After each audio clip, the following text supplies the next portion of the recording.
BJ. Hey, we know the fourth preseason game is always about the young players. Well, one young player has already been given the night off by Chiefs coach Andy Reid, and that doesn't happen too often. And that player is third-round pick and defensive lineman Derek Nottie out of Florida State. He's only played in 2 preseason games, but that's enough for Coach Reid to give him the night off. He'll suit up next week when they start week 1 against the Los Angeles Chargers. Carter Todd, maybe that's something you asked the guy who brought him here and Chiefs general manager Brett Veach when he joins you guys in the booth to start the second quarter. Very good suggestion and a very good tease from BJ to discuss. Yep, Brett Veach going to join us and talk about getting down to 53 men on a lovely night here in Kansas City at 76 degrees. The storms from earlier today have rolled on through, and we have fine weather for kickoff here at Arrowhead.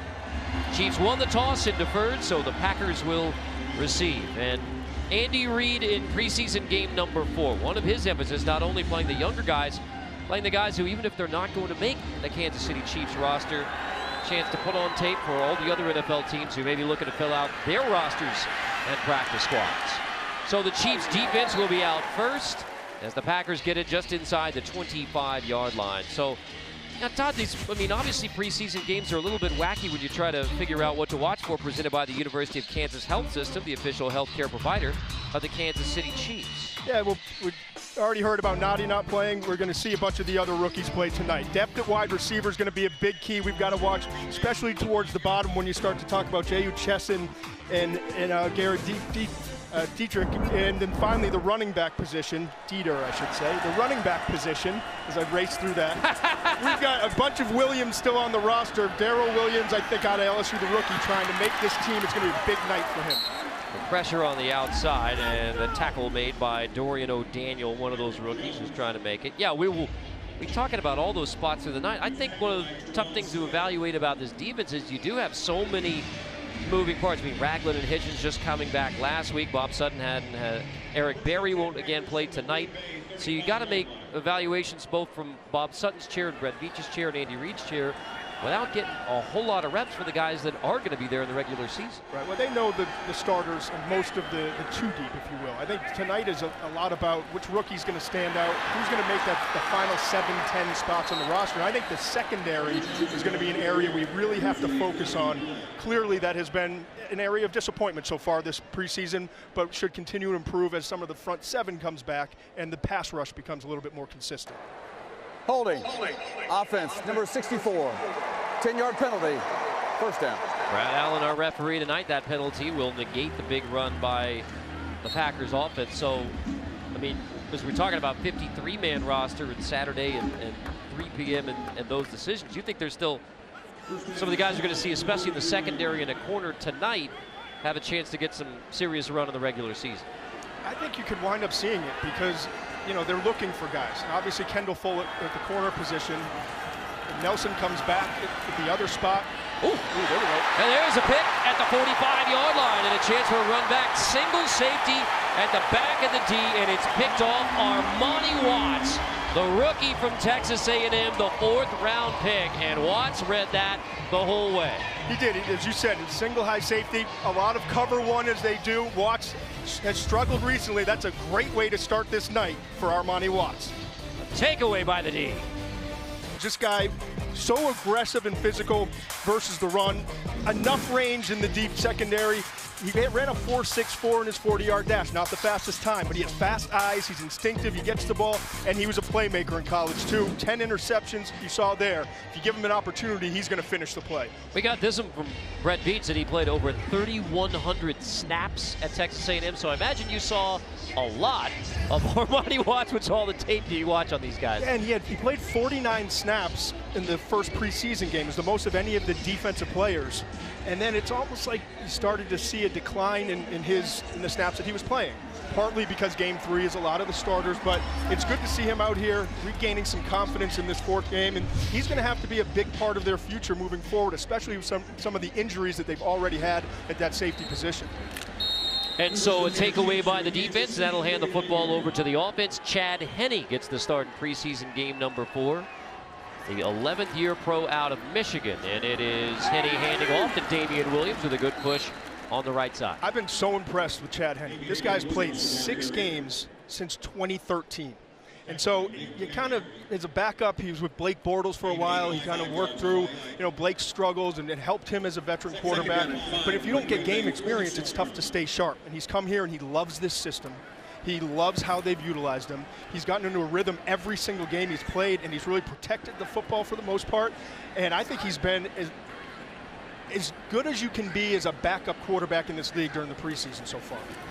And on second down, Henney completes to the outside. That's Damian Williams again, spinning for a first down. And so for Henney to have as little game action entering year 11, and obviously he knows that it's Patrick Mahomes at number 1. You've been on this long football journey, and 11 years now into the National Football League. You like what you see from Chad Henne. I really do, and I see the improvement. We talked to Brett Veach, the general manager, and most importantly, he has really liked what he's seen. I asked him, I said, you got to be happy, right, with what you've seen from Henne? He's like, it's so nice to have a backup that not only you feel comfortable if something does happen to Patrick Mahomes, that if he can go in and play at a high level, but also knowing in that quarterback room how important the quarterback room is when you have a young quarterback in Mahomes who is going to need guidance. Mahomes was saying he was struggling to find the Mike linebacker at the beginning of last year, and then he started to get it, and this year he's on another level. But having guys around him, a veteran like Henne, I think can be really important to how Mahomes develops and just his day-to-day process.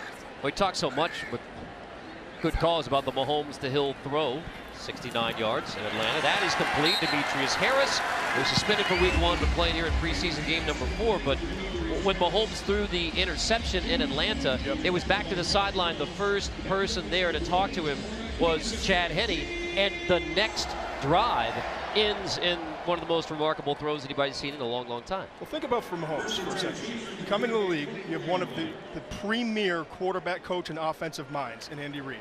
You've got arguably the best weaponry in terms of receivers, running backs, tight ends around you of any team in the league.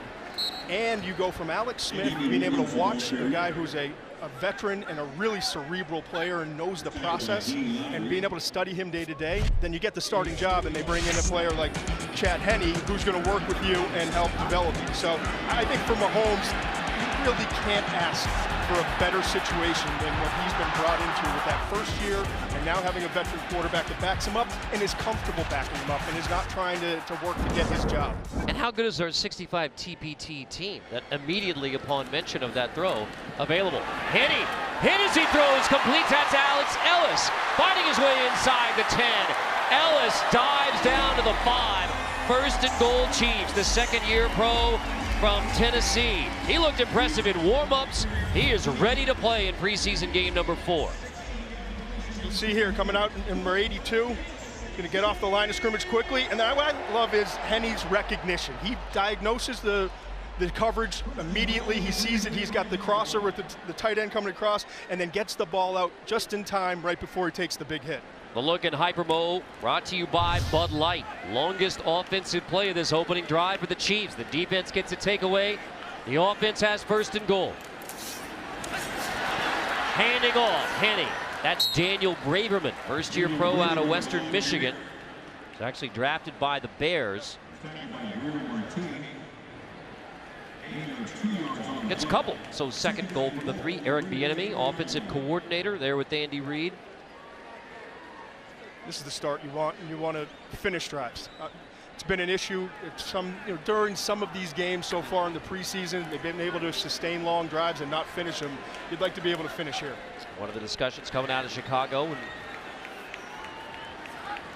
preseason game number 3.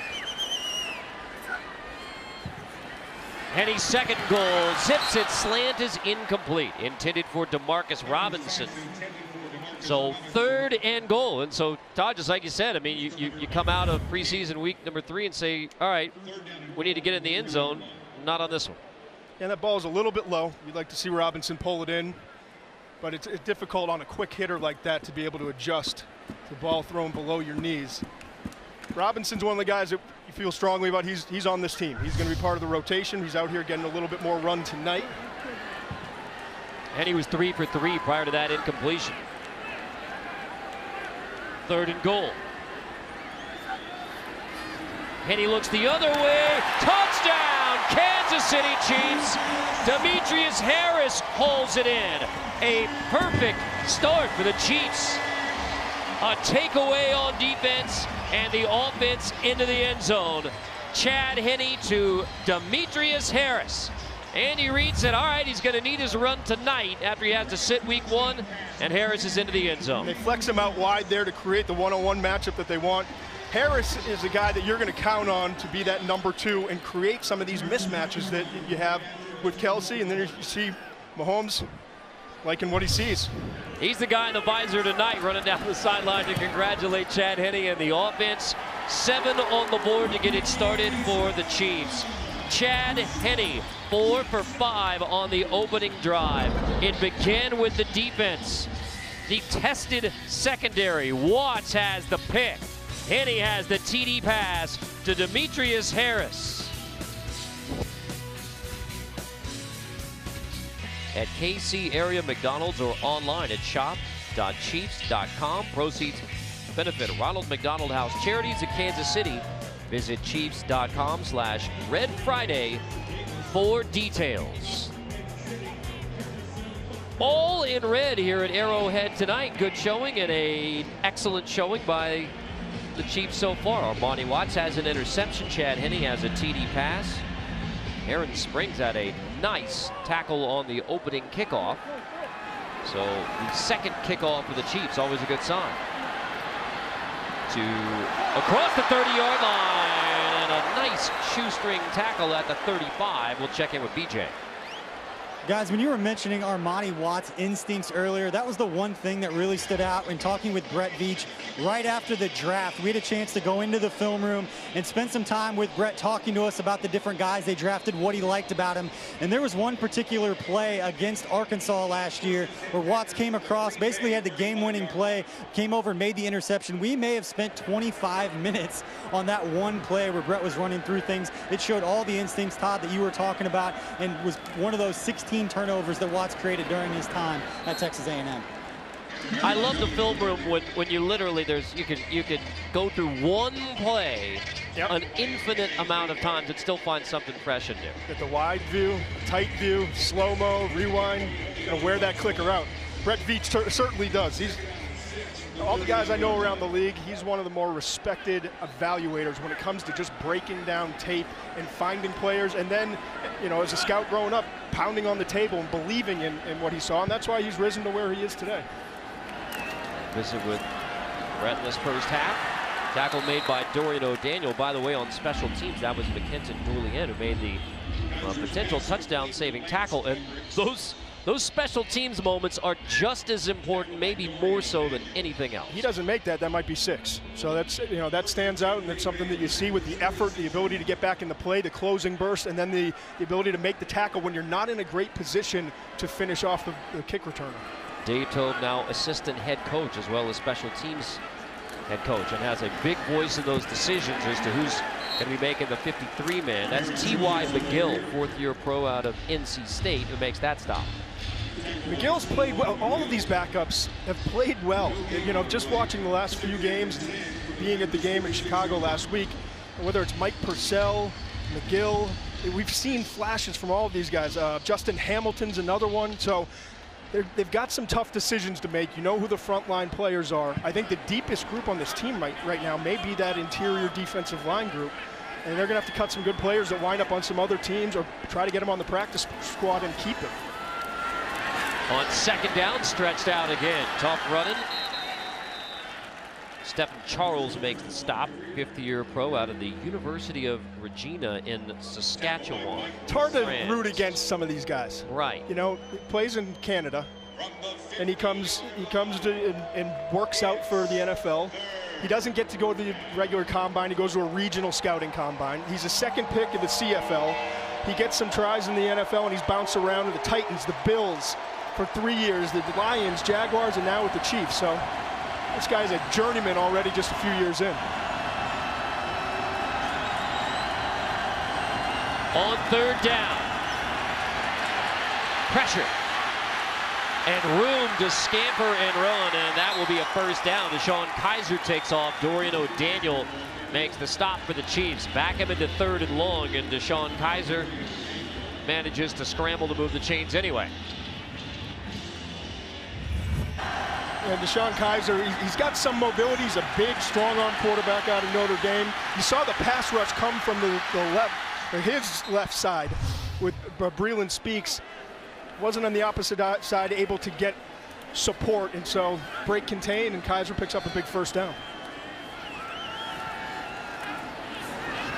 Kaiser time to throw, but nowhere to take it, so he is chased. Kaiser's going to tip it incomplete. Now, you brought up Breland Speaks, and he's an interesting case for the Chiefs and the NFL and all of it, because a guy who's played several different positions. I mean, versatility is the one thing that comes up all the time with Breland Speaks. It really is. And he could legitimately put on good weight and play as a down lineman.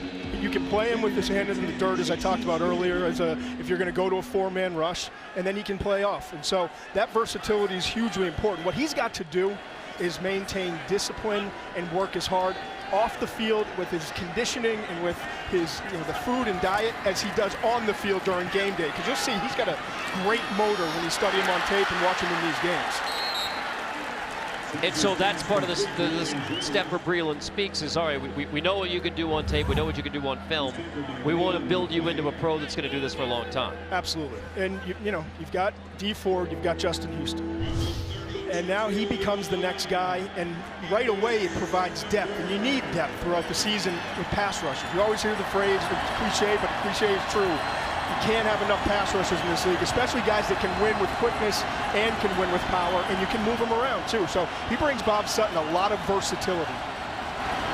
On 3rd and short, Kaiser over the middle, caught, but that's going to be very close, short of the first down, and that's Aaron Springs with another nice tackle. It will be short. 4th down coming up for the Packers. So Springs has showed something on special teams, and now on 3rd and short. That was a big tackle. You had to get him down right away. Breland Speaks actually did a great job dropping into coverage there and taking away the wheel route down the sideline. Kaiser had to check down to another progression read, and really nice play there by Springs to finish him off before, but now they're going to go for it on 4th. 4th and less than a yard.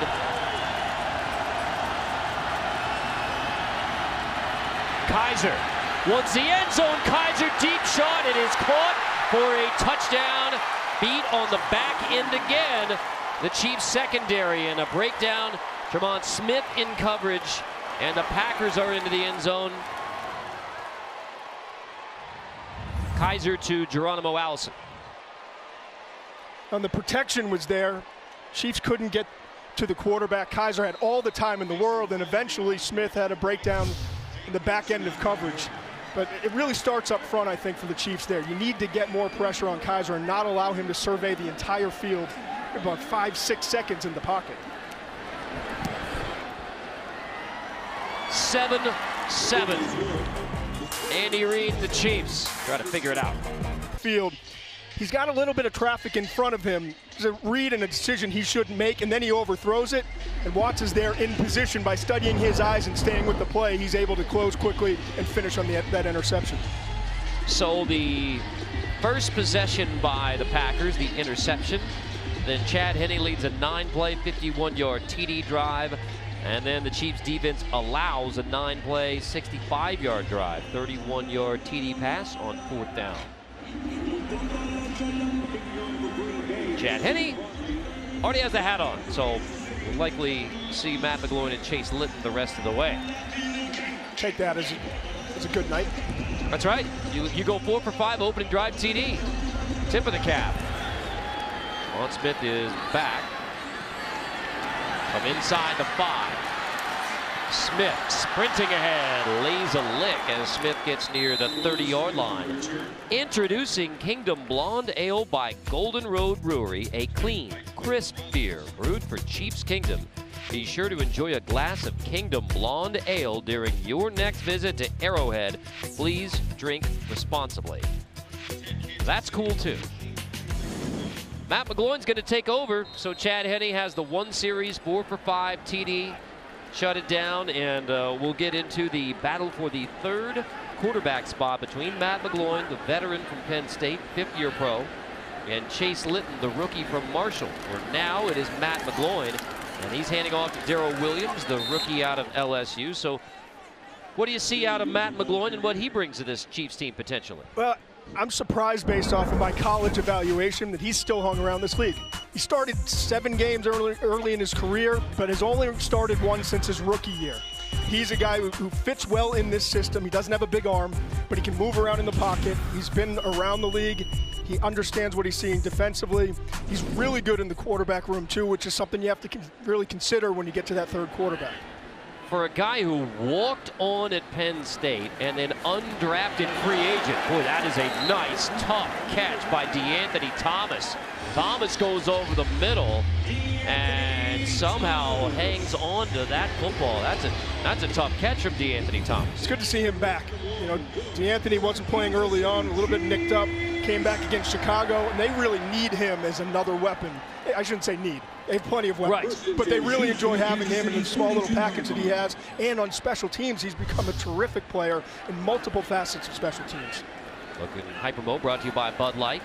So McGloin handing off again. Big hole, Darrell Williams pounding his way across the 50 as we check in with BJ Kissel. Guys, after that catch from DeAnthony Thomas, one thing to keep in mind, and we use this quote a lot, but special teams coach Dave Toub once called DeAnthony Thomas pound for pound the toughest player on this team. It's because of plays like that. Yeah, you can see why. And it seems like a perpetually, you get to this point in the preseason and say, well, now where does DeAnthony Thomas fit on this roster? And yet, he has and continues to fit. And see a catch like that, you understand why. McGloin on the roll to the outside. That is DeMarcus Robinson, who manages to walk the tightrope.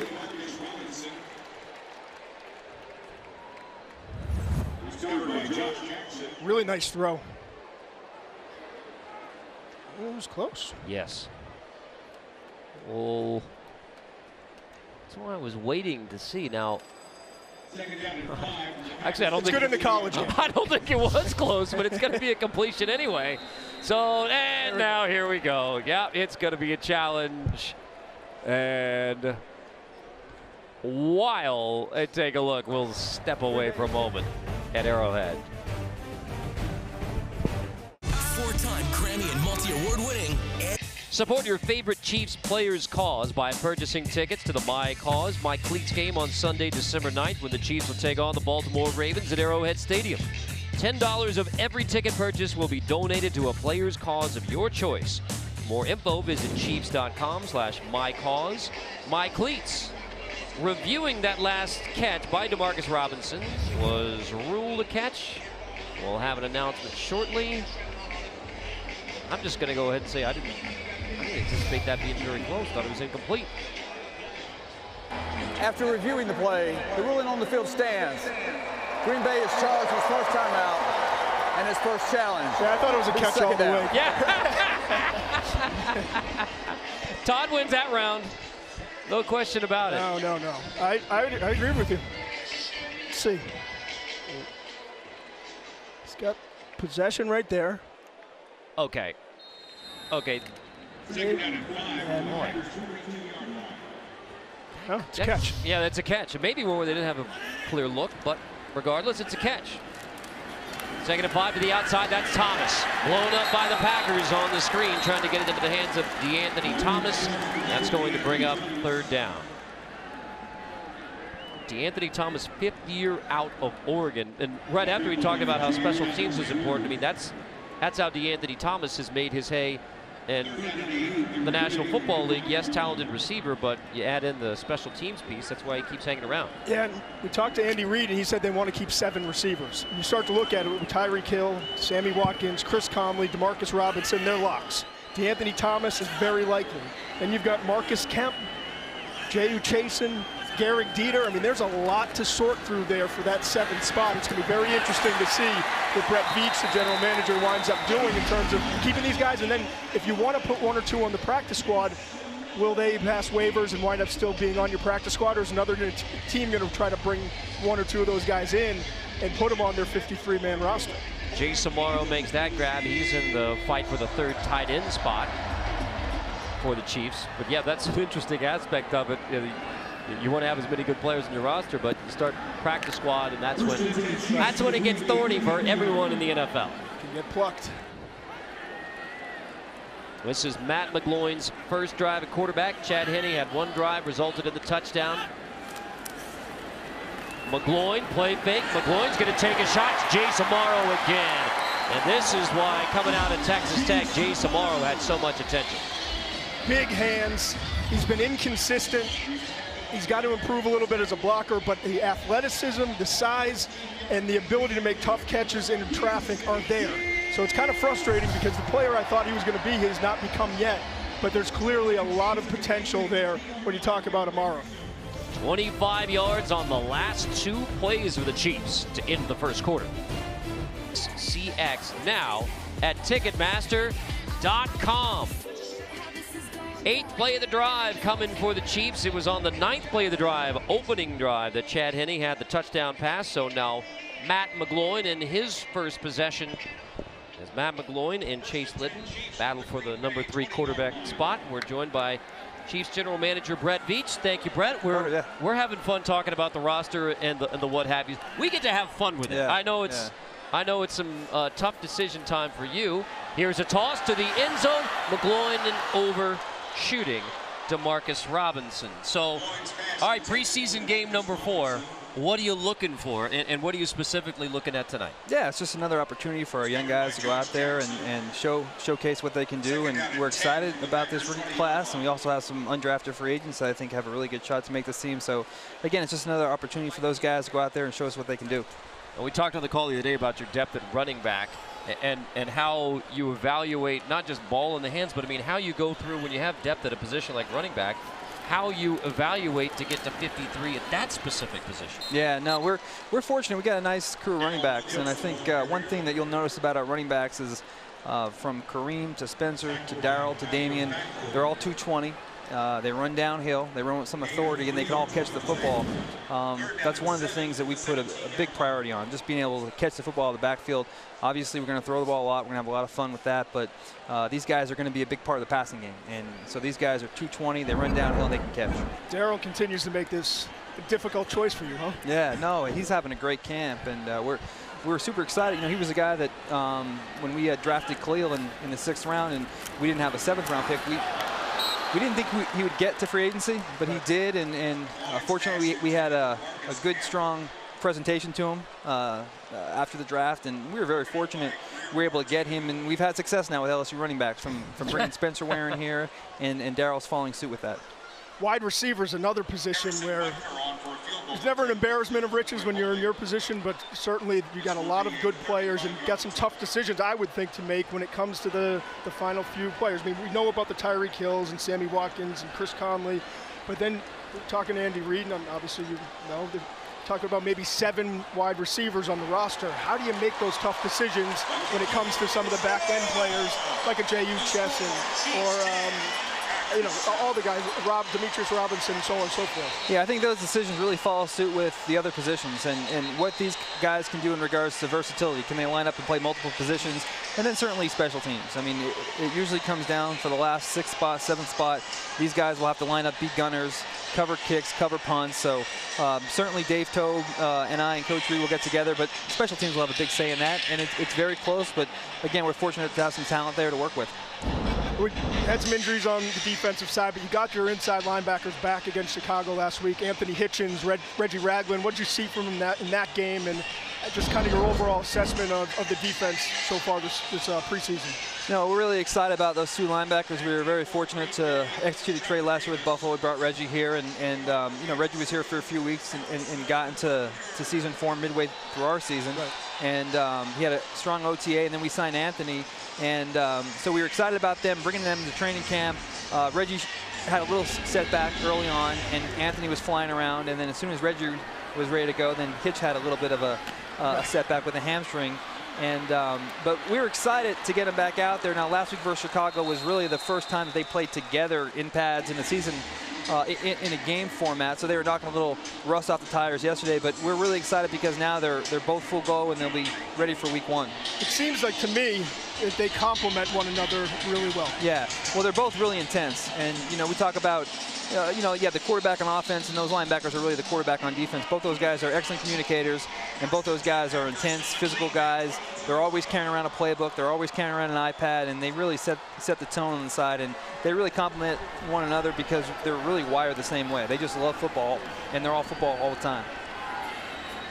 One guy we haven't seen tonight is Derek Nottie. He's played so well that he's getting a rare night off from Andy Reid and his staff. But first of all, what have you seen from Derek Nottie so far? Let's start there. Yeah, that's a good point, Si. That's certainly a rarity. Right. These preseason games are so valuable to the young guys, and in particular the fourth preseason game because they really get to go out there and start the game and log a lot of reps. Derek was a guy that, you bring him in, you draft him. The OTAs are 7-on-7s. It's a passing camp. But from the day we got to St. Joe's, we put the pads on. I mean, he looked like he'd been a 4-year pro out there the way he played. And he had a little setback with a hyperextension of an elbow. We were able to get him out there for the Atlanta game and then last week for Chicago, and he did so well. I think we've seen enough. And he'll be, in the starting rotation week 1. So we're excited about, the progress he's made already. To me, it seems like the depth is so much better than it was probably a year ago in terms of that defensive front. Would you agree? Oh, yeah, certainly. I think we're younger and we're healthier. Yep. We have Xavier Williams and Derek Nottie now at the nose. Xavier can also play a little shade and a little 3. Chris Jones is having the best camp since he's been here. We have Alan Bailey. And then Hamilton and Jarvis Jenkins round out that rotation. So we're excited about those guys because they can all play. And it's a good catch there. So they can all play, and they all added something a little different, but they're all young and very versatile. I talked to you earlier this week about Chad Henne. I've been so impressed with him. He's only played 6 games since 2013, and every time he's come out, including the first drive tonight, 4 for 5 with a touchdown. And he's looked sharp, and you've just got to be comfortable with him, I would think, as a general manager, looking at the situation, knowing that you have a young quarterback in Pat Mahomes, and then having a veteran here that's going to not try to take his job, but work with him to try to help him throughout the process.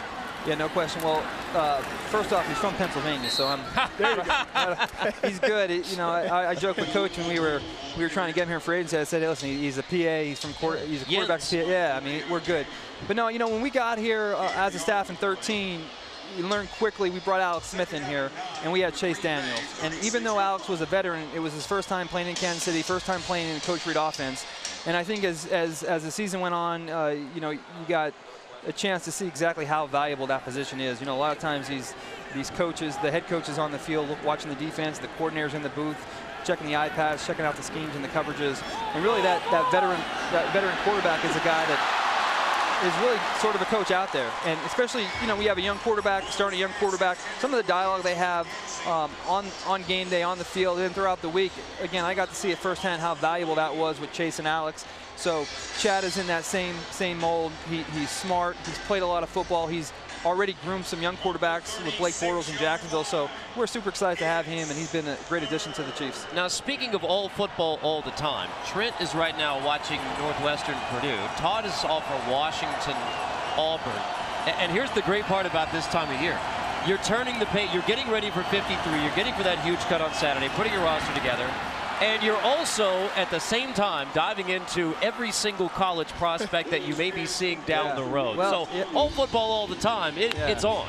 Yeah, all football all the time. And as soon as we put the touches on the final 53, we'll then look at some of the practice squads and how these teams, put their practice squads together and see if we can make some additions from those practice squads. And then right after that, I'm online. I'm looking at McShay's too early draft board, 19, trying to get a little head start. And I've already peeked at it. So I love how we brought this together in the kingdom because I know you're. Yeah, I know you've been checking out Todd's stuff. No, he's Everybody one of the best. does. He does a great job. And earlier this morning, I actually clicked it on, and I was just.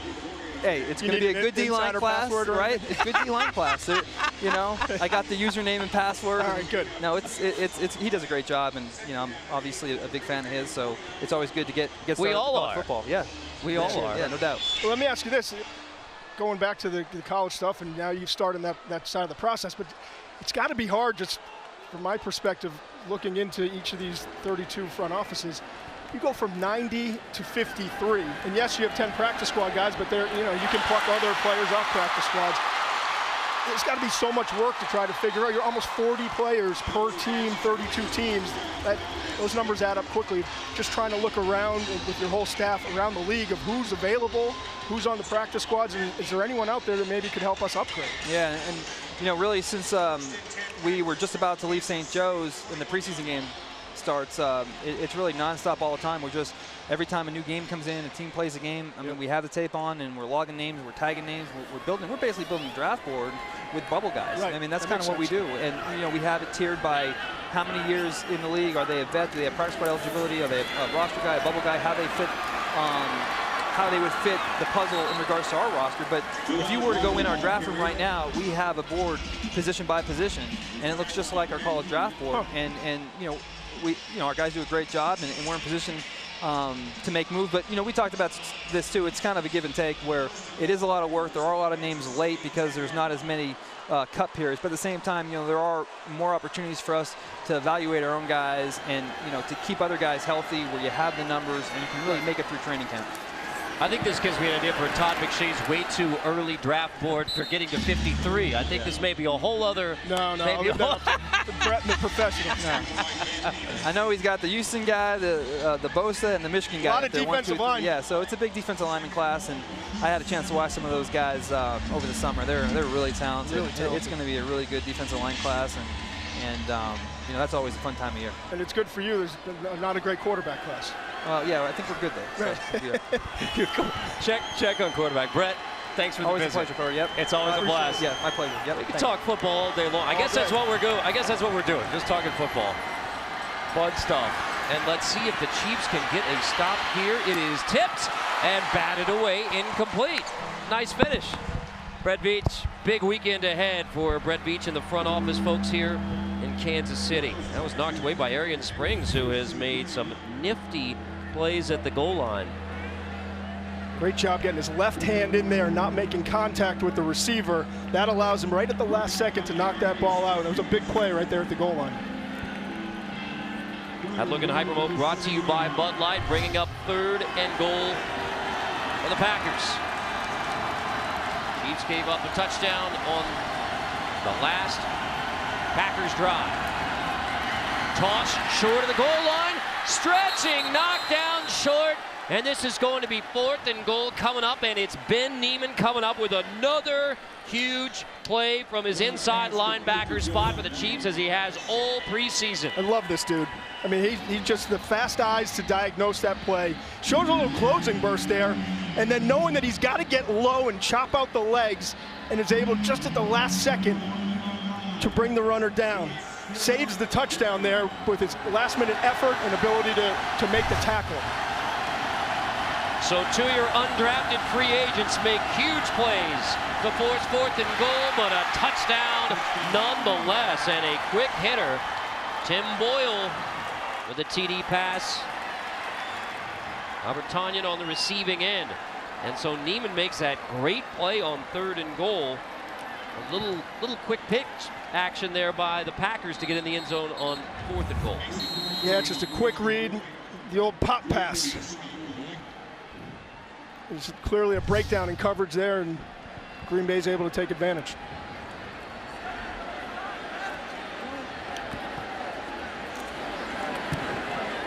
PAT is good. Green Bay has a 14-10 lead. Matt McGloin to the Chiefs offense, getting the football back, down 4. The countdown to fried chicken. Because I'm not really a beef eater. I don't care about steak, but I love burgers, so yeah. Fried chicken or burgers, it's in between those two. I like how Alan he said, all right, clearly fried chicken. And 8 seconds later, he was already wavering about whether it was burgers. But you grew up on Sapelo Island off the coast of Georgia, the community of Hog Hammock. You're going to have some pretty good food knowledge. What was that name again? Hog Hammock. That's right. I think and you know you're going to be a D lineman if you go up there, right? That's right. BJ, you made that trip, didn't you? Well, maybe we'll check in with BJ's trip to. I did. What did you eat while you were there? Actually, we made fried chicken. After the first day, he came back and the family made us the meal, and there's a couple of producers that were there, and it was a lot of fun.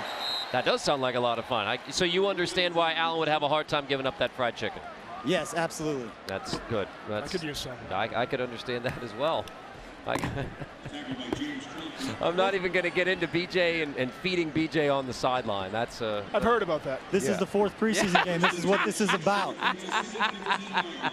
You didn't see it last week. You got back at Trent with some golfing. Oh shots. yeah. That's good. The haymakers. Yeah, but then Marcus Kemp had to score a 55-yard touchdown in the middle of me giving Trent a hard time. We had to cut it off short. Trent wins again, as he always seems to do. From the 15 now, Matt McGloin is handing off Darrell Williams at running back. Yep. Williams, I mean, I know this, he didn't surprise you at all, Todd, because you know everybody, but Darrell Williams was, let's just take a look at his scouting report coming out of LSU behind the big name. Well, he never was a star. Behind Fournette, behind Darius Geis, but every time he came in the game, he was effective inside runner. He lowers his shoulders, he runs hard, he's been durable when they've called on him, he'll contribute on special teams, and I know this, the guy loves playing football. When you talk about a guy who's never a starter at LSU but was named by his teammates a co-MVP, it tells you all you need to know about his character and love of this game. That's incredible. That really is incredible. Remember, we just had that conversation with Brett Veach about how we want all of our running backs to be able to do this, not just pound it between the tackles, but also get outside in the pass game. 5.7 yards a carry for a guy who wasn't the featured back at any point for the Tigers. Well, it's easy not to be the featured back when you're talking about two talents like Fournette and Geis. So those are featured backs. And he came to the Senior Bowl and he was one of the standouts there. It's just some of these guys get lost in the shuffle because they're playing at such talented places. And I think Darrell was clearly one of them. McGloin steps up, eludes the pressure, is batted down, intended for a chase on, but continue to that point about Darrell Williams, and like in college, I mean, there's so many guys now that transfer if you aren't getting those touches and carries, and for Darrell Williams, it's a case of you stay there and you're going to get noticed, you're going to have your opportunities, and now a chance to make an NFL roster. Yeah, and I think, and as I said to Brett Veach, he's making it hard on Veach and the staff, and that's exactly what you want to do. Because now you look at it and you go back and watch the tape, catching the ball against Houston, took over in the second half against Atlanta, played relatively well last week, is already playing well here again. There are 31 other general managers that are watching this, and so if you try to... Loose football picked up by the Packers. If you try to put him on the practice squad, there's the chance that you lose him. So that's the tough decision that Darrell Williams has made for Veach and the staff. And I love this technology. Are you kidding me? Watch this from the receiver's eyes. Harris, the tight end. Great job of adjusting behind him. That can be one of the toughest catches to make on a quick hitter. The ball's out. Henny's got it a little bit behind him, but in a spot that he can catch it. A lot of times you see that ball dropped. Harris pulls it in, and that's why, even though he's going to have the one-game suspension, they're relying on Harris to be a big part of this offense as the #2 tight end. And not just a backup, but a guy where they bring in the 20 personnel, 2 tight end personnel. He's going to be a part of it and help create some mismatches. Harris missing week 1 for the suspension for violating the league's substance abuse policy. So that's one of the reasons why Andy Reid says he's going to get some run tonight, because he's taken week 1 off because of that suspension. That pass is complete over the middle, and Armani Watts makes another stop. Should say 12 personnel, not 20. That'll be 2 running backs. Got away from me. First and 10, Green Bay at the 50-yard line.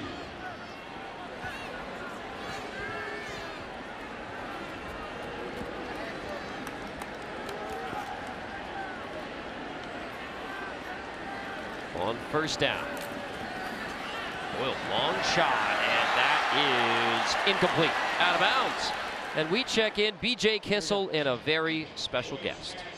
All right, thanks, guys. Down here with QB1, Patrick Mahomes. Patrick, I just want to ask you first, 4th preseason game. I know you're not getting any work tonight. How much fun is it for you to watch the rest of the guys get out there and get some work done? Yeah, I mean, it's a ton of fun. Just to see all these guys get their opportunity and for them to come out, fly around and make some plays. I mean, it's awesome just to see that and experience that with them. All right, 10 days from now, you're going to the StubHub Center, taking on the Chargers in week 1. How ready are you for that game? I'm extremely ready. I mean, going up against a great opponent, a division opponent, just get to go out there and play against the best, and that's what you want to do as a competitor, and I'm ready to get this season rolling. there's a lot that's made of what you guys do in the preseason and that you don't show a lot of your offense. If you could put a percent on it, what percent of the offense do you feel like you showed this preseason?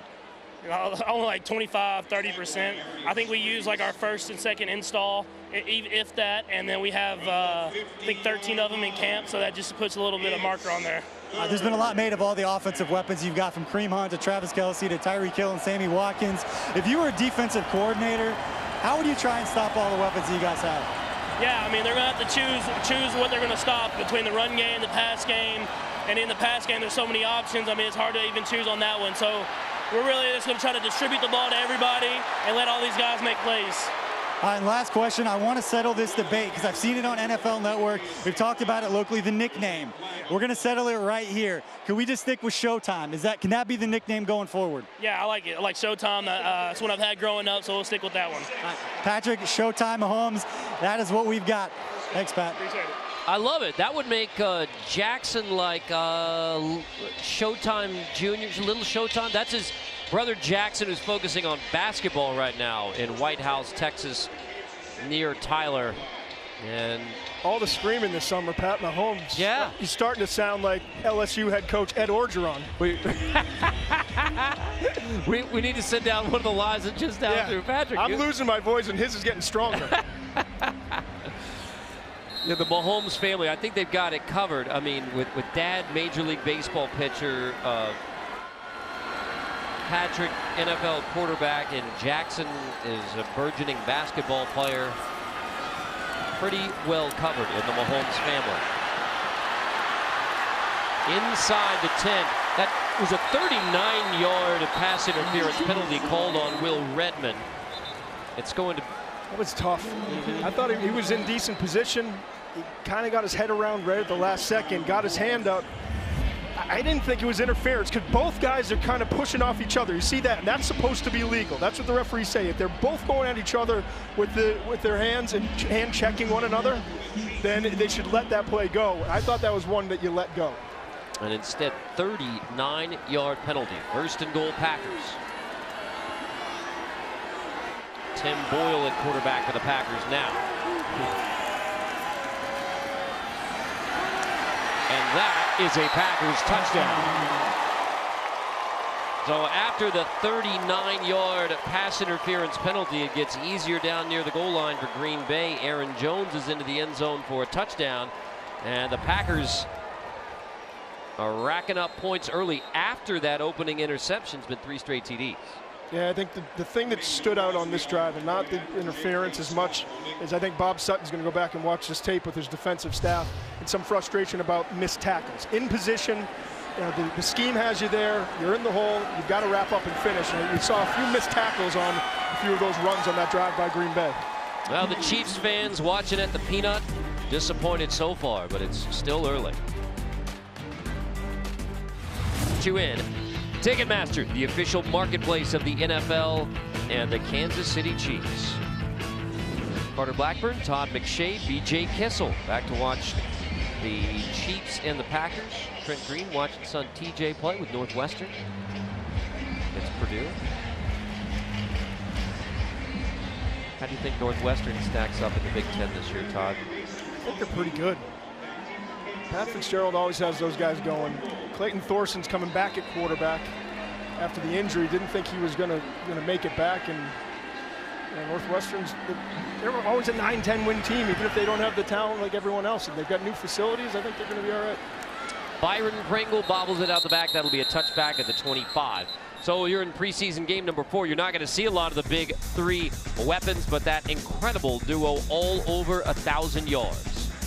And it's a rare group. Kareem Hunt, to me, the contact balance, ability to break tackles and create yards. Tyreek Hill, the ability to create yards after the catch and just with the ball in his hands. And I think the best tight end in the league when it comes to yards after catch is Travis Kelce. And I'm including Rob Gronkowski in that. Gronkowski's better in some other areas, but Kelce, to me, so the ability to just, if you're a quarterback, this is a dream come true. Just get the ball out.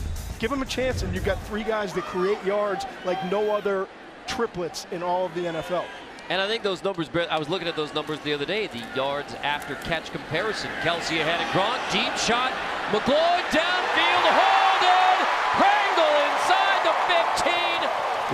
football, then got back on top of it. He was down right around the 13. It's a 61-yard pass play. Matt McGloin to Byron Pringle over the top again for the Chiefs. And you look at Byron Pringle, he's at the top of the screen there, and just the speed that he has to get over the top. Pringle, I mean, that's the whole thing with his game. Averaged 28 yards per kick return, 24 yards per catch, Carter, his last year at Kansas State, and he runs in the 4.3, so this is a guy who can get vertical. I know they're still developing him as a route runner, and there's some room to grow. It's going to be tough to make this roster as a receiver, but Pringle has shown enough flashes that I would want to find a way to keep him around, at least on the practice. Why not go right back to him, too? Pringle hauls that one in.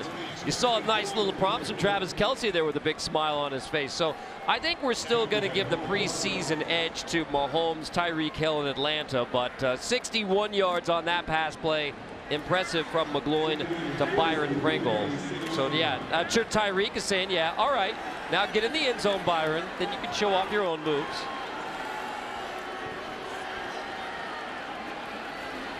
Out of the eye, Algernon Brown blocking for Darrell Williams.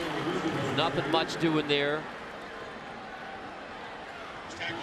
Third down coming. Scouting report on Byron Pringle. Yeah, Pringle is an undrafted free agent, comes in with the explosiveness and the ability to threaten with that speed. You're going to see one guy miss and then the explosiveness. I said he ran in the 4.3s. He's like high 4.3s, low 4.4s, and that's his game. Listen, you're not going to win a return specialist job here. There's too many guys that do it, starting with Tyreek Hill, and we've seen Tremaine Smith as well. But as a vertical threat that you can develop down the road, Pringle's. His last year at Kansas State, well, he has 4 catches in the preseason. He's averaging 23 yards a catch in the preseason. Now, a 61-yarder will bring that average up a whole lot, but he's slipping.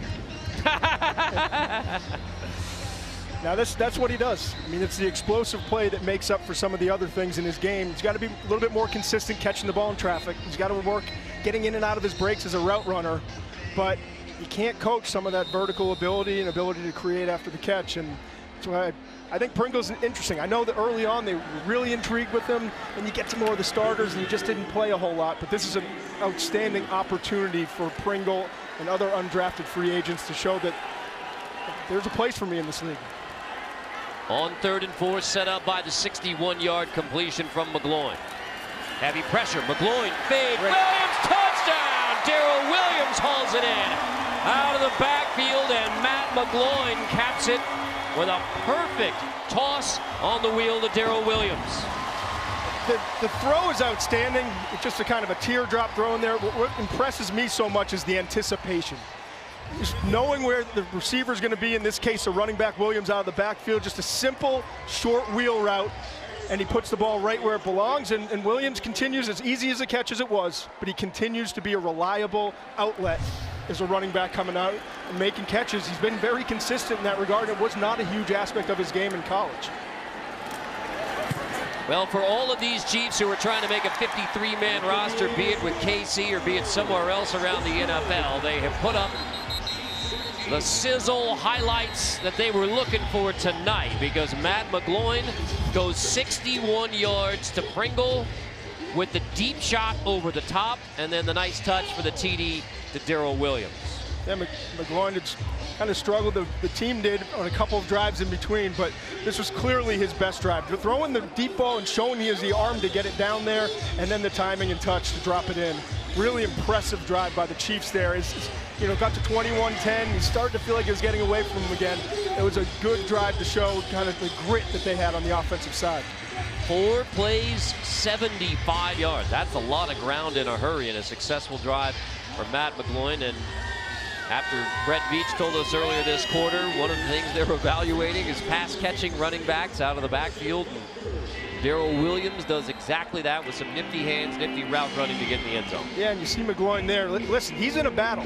He's in a battle, there's no question about it.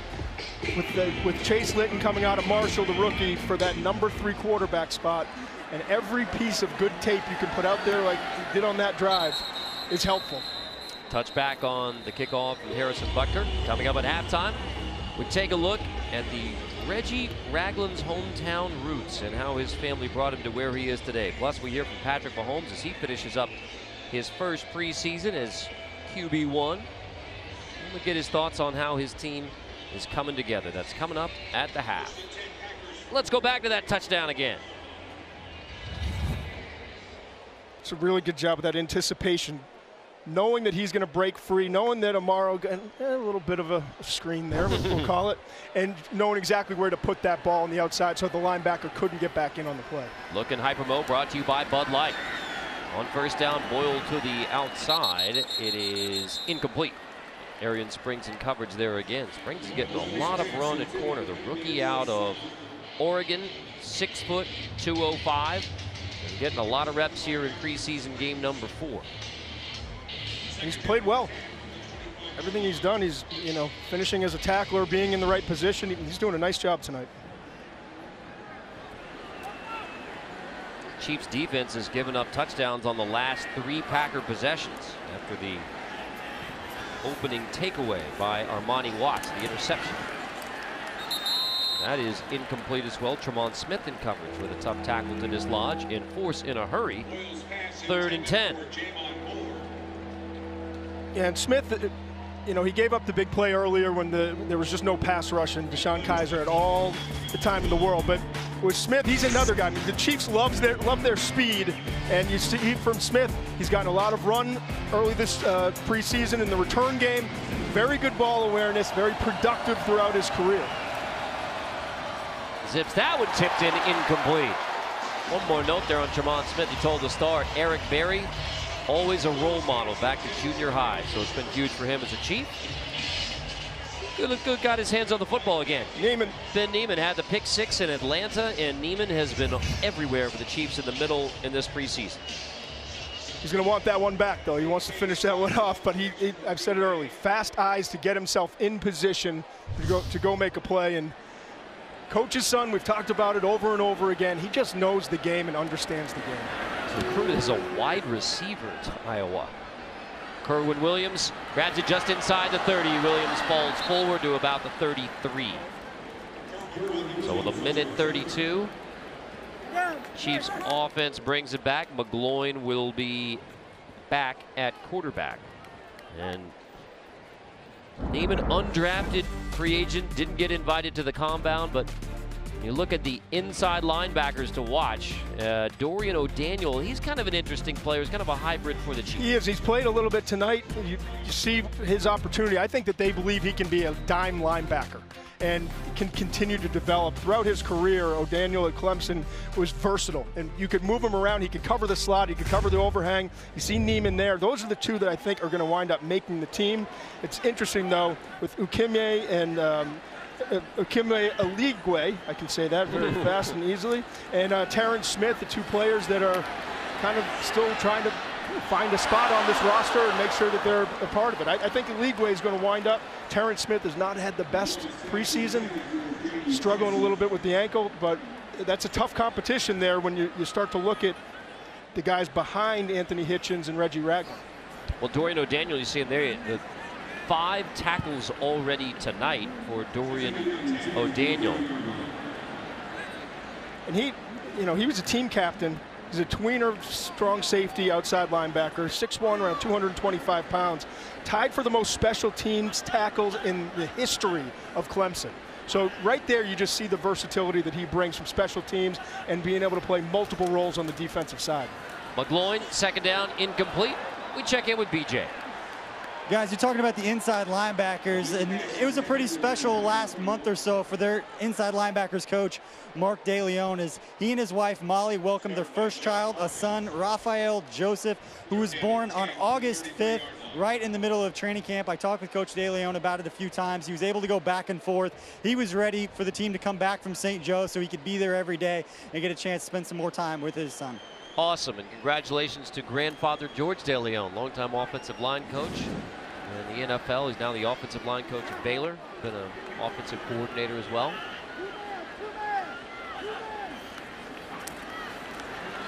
McGloin, 3rd down, incomplete. Intended for Garrett Dieter. There was a lot of contact. Dieter certainly wanted the flag. None coming on 3rd down.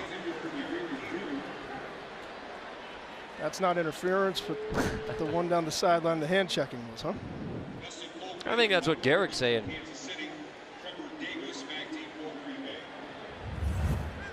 You see him in the slot here, working against 39. Does a good job getting off the line with the press. Oh, you can't. That's holding. Beyond 5 yards, trying to get out of his break. Dustin Colquitt hangs it high, the longest tenured Kansas City Chief. Late fair catch, take it just about the 15-yard line with 1:09 left. In a 4-point bowl game, there is a flag down.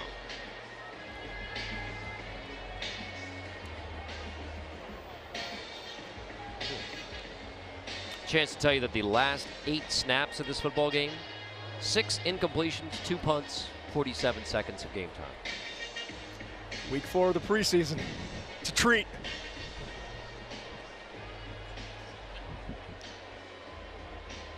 Now we got to sort of the flag. Let's not overthink this one, guys. We know it's not pass interference.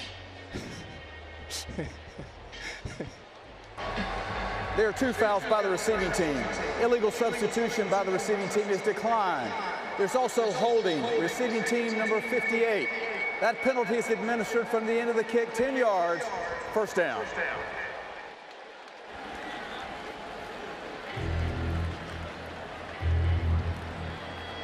Good communication there. I was looking to see the indication from Coach Reed. But he likes it. Back him up. And you have a chance to make an electric play now with the Packers backed up. 1:09 left in the second quarter.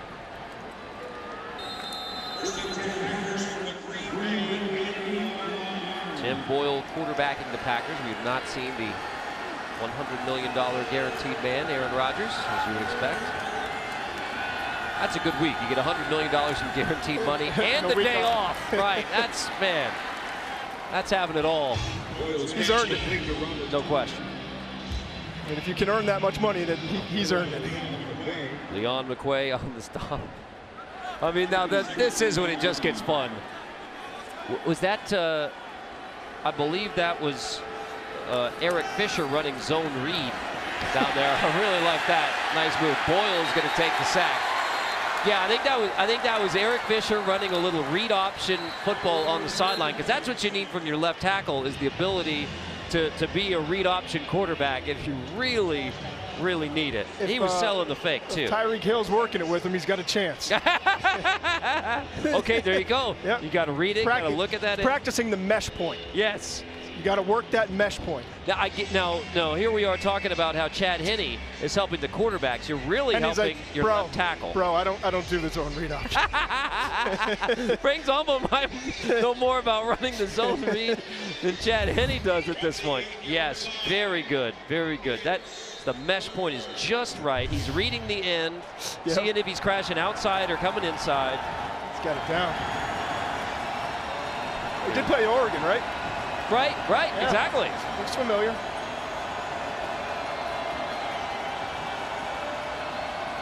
Third down, flag down, and that's going to negate this kick out the back of the end zone. That would have been a safety, but it's all coming back because of the flag. Caught a break. Mm-hmm. They flinched first. Prior to the snap, false start, offense number 55. Half the distance to the goal, remains third down. There's no additional foul in the play. Third down. That's just a bad sequence there for Dylan Day, the center. Okay. That's just as bad as it gets. Break for the Packers, and that was not live. So 3rd and 14. Boyle from his own end zone, complete over the middle. O'Daniel with his 6th tackle already tonight. That's what he does best. You want to allow him to work in space, cover in the flats. You can send him off the edge every once in a while. He's showing why they decided to use a mid-round draft pick on him and what he can continue to develop. And it's really good to see, because so far this preseason he's not been able to play to the level that he was hoping to. You see the scouting report, tackles well, has good range. This game is built on speed and instincts. Love his attitude, the motor, the leadership. And then third downs, as I talked about, they're going to want to use him at some point this year. I bet you he becomes their dime linebacker, where he comes in and even some nickel situations with obvious passing downs because he can cover and also support the run if necessary. Kerwin Williams is back, setting up for a return. Williams has it. Packers get down in a hurry to wrap up Williams at the 40-yard line. Andy Reid used the timeout prior to the punt, so 22 seconds, and still have one timeout left. So an excellent possession. 4 plays, 75 yards. Matt McGloin down the field. But this is a huge discussion for the rest of this ball game. Matt McGloin versus Chase Litton for the third QB spot. It's a tough call. There's a lot of dynamics that go into this, and we'll have the whole second half to talk about it. It's not just the talent or experience or how they're playing. It's also the quarterback room. How do these guys get along with the other quarterbacks? So it's really interesting to see. This is where the coaching staff and the front office really have to work together to communicate and figure out what's best for this team. McGloin steps up. He's doing his part, finding Byron Pringle to the 46. There's the timeout from Andy Reid with 13 seconds. So chance to get one more shot, maybe set up for 3 at the end of this half of the sideline. Listen, McGloin's more experienced. He can probably provide a little bit more in the quarterback room right now. Litton, rookie coming in, probably should have stayed at Marshall, but he's loaded with tools. And he's got big arm. He can drive it vertically. You can develop him into a really good backup in the NFL down the road. What do you want to do? I mean, that's the decision you've got to make. And like I said, I think it's almost as much about the coaching staff and Patrick Mahomes as it is about what Brett Veach and the front office want to do. And I think Veach is going to, in this situation, be very open to that communication between the coaching staff and the starting quarterback, as he should be. McGloin gonna throw deep out and leave about 8 seconds on the clock. So you have right now in the quarterback room 3 guys who started an NFL game. Patrick Mahomes, yes, it was week 17, but got his 1 start. Then Henne and McGloin. Yep. Second down and 10 from the 46-yard line. We'll see if McGloin can close out the drive, and you would anticipate second half would be Chase Litton's. Litton's played well. He's limited the turnovers and the key mistakes so far this preseason. Be interested to see if he can continue to do that tonight, assuming he does play the whole second half. McGloin, deep shot, last play, once and all for Pringle. It is intercepted in the end zone, but relatively inconsequential. You take the deep shot intended for Pringle, and it's picked off, sending us to the half. So, an offensive first half. Back and forth. Green Bay scored on 3 straight drives, but it's a 4-point game at the break. 21-17. Pringle had the 61-yard grab, and the Chiefs head to the locker room. Tight one. Preseason game number 4, 21-17. Carter Blackburn, Todd McShay, BJ Kissel is on the sideline. All right, 21-17. It's a pretty action-packed first half. It has been, and we saw early on in the game, I thought it was really promising, especially when a lot of the second teamers and potentially a guy or two that could wind up in a starting role. They made some big plays. You saw the interception by Amani Watts early on, and then driving down the field when Chad Henne was still in there. So some very positive stuff early on in this game. As you see, Armani Watts with the instincts, the eyes to get there, and then finishing off. Been working to the tight end Ellis, who has had an up and down camp so far, but has really played well early in this game. And then finally the other tight end, Demetrius Harris, reaching back and making the tough catch behind him. Henne 4 for 5 on that first drive, finished off what has been an outstanding camp and really solidified him as the number 2 quarterback here. Drive of the half of those outstanding plays brought to you by Hy-Vee. And so it'll be the offense. Remember, the Chiefs won the toss and deferred. It's all McGloin in the hat, so as we anticipated, probably have Chase Litton as the quarterback the rest of the way. Byron Pringle is going to be back to receive this kickoff. Pringle, who's had the 61-yard catch in the first half. Pringle from the back of the end zone. Pringle looking for a seam on the outside.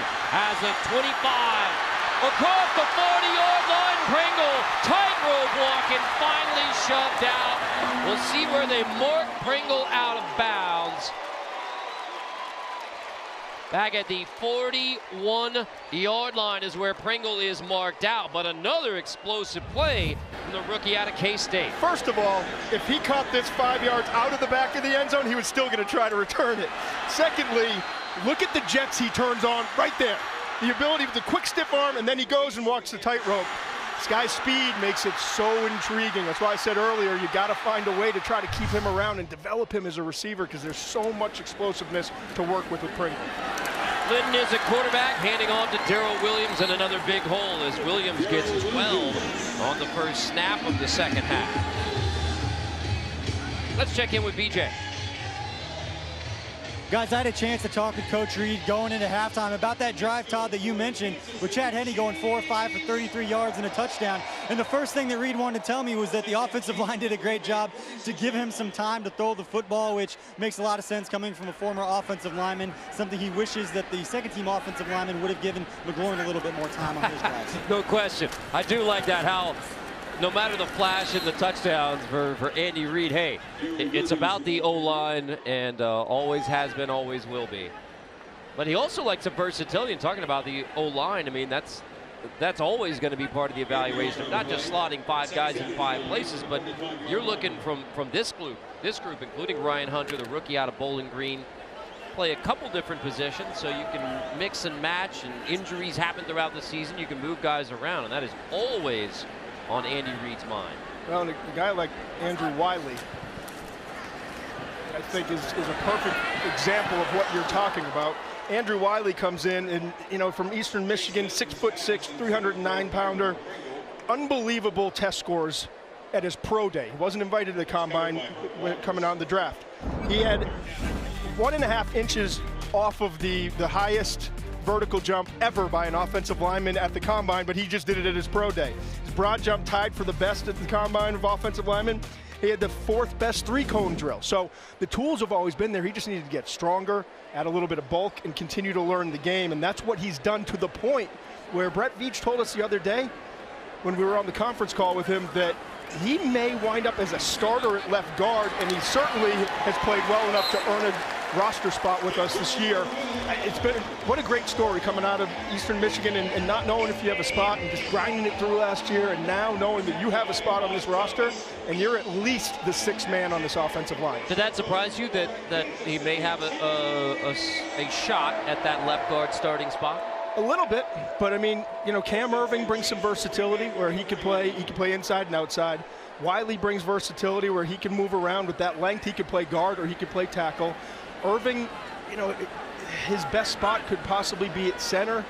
He's played pretty well, but he just has never lived up. I thought he was going to be a great starter this week, to be completely honest with you, coming out of Florida State. And Irving has just kind of struggled inside of that guard position in the NFL, in 2 stops now. And so Wiley is putting the heat on him, and you know what? It's a great problem to have, where you've got a backup that's legitimately pushing one of the starters. And even if he's not an upgrade and doesn't win the starting job, at least he's lighting the fire under Irving and making sure that he's showing up to work every day. Well, one of the things Andy Reid told us about Cameron Irving is he's changed his body. So second year as a Chief, he was traded last August after being a first-round pick at 15 by the Browns, and he's making the most, apparently, of this second chance with the Kansas City Chiefs. Well, he was a left tackle starter at Florida State for a few years. Moved into center his senior year and went from kind of a mid-round prospect to the #1 center in the draft in a later first-round draft pick. Comes to the league, and for whatever reason, it doesn't work out in his initial stop, and winds up getting traded here to what I thought was a really good situation, because his strength has always been his movement skills and his agility, and that's what you're looking for in this offensive system with the zone blocking and the movement that they do. And it just, he's played well. I'm not saying he's played poorly, but to have a guy like Wiley push him is not a bad thing. Chase Litton, the rookie out of Marshall, at quarterback on 2nd and 9. Litton rolling, just throws it away. So you talk about Chase Litton and Matt McGloin, and McGloin clearly brings the experience. He started in the NFL. Chase Litton, the huge arm. He's from the Tampa area, Wharton High School in Winter Park. But for Wentz his senior year, He decided to bypass his decided to forego his Right, senior he year. decided to forego. There you go. Oh, no, you're asking the wrong guy. 20-14 as a starter at Marshall. I thought his best tape that he had out there was the NC State games, his final year this past year, where they almost upset NC State. Really had no business hanging around with that good football team. He hung in there, made some great throws, big-time NFL throws, took a beating. I love his toughness and his ability to hang in there and shake some defenders because he's such a big, strong guy. His arm, you can see it. I mean, he's in the very top echelon in terms of arm strength. What he's got to do is to continue to work on, if that first read isn't there, can he get to his second progression and third without making a mistake and without forcing the ball? And then his pocket awareness, feeling pressure come in. So those are two areas that they're going to want to work with him to improve upon. It's a really good place to be. And if I'm Chase Litton, I'm hoping I win this job because not many guys in the league that I would choose over Andy Reid to coach me as a quarterback. Butker's field goal makes it a 1-point game at Arrowhead. Hail, alma mater, we sing to thee. Thy name forever a guiding light shall be. Strong as an oak tree, thy name shall never fail. To thee, alma mater. Hail, Park Hail.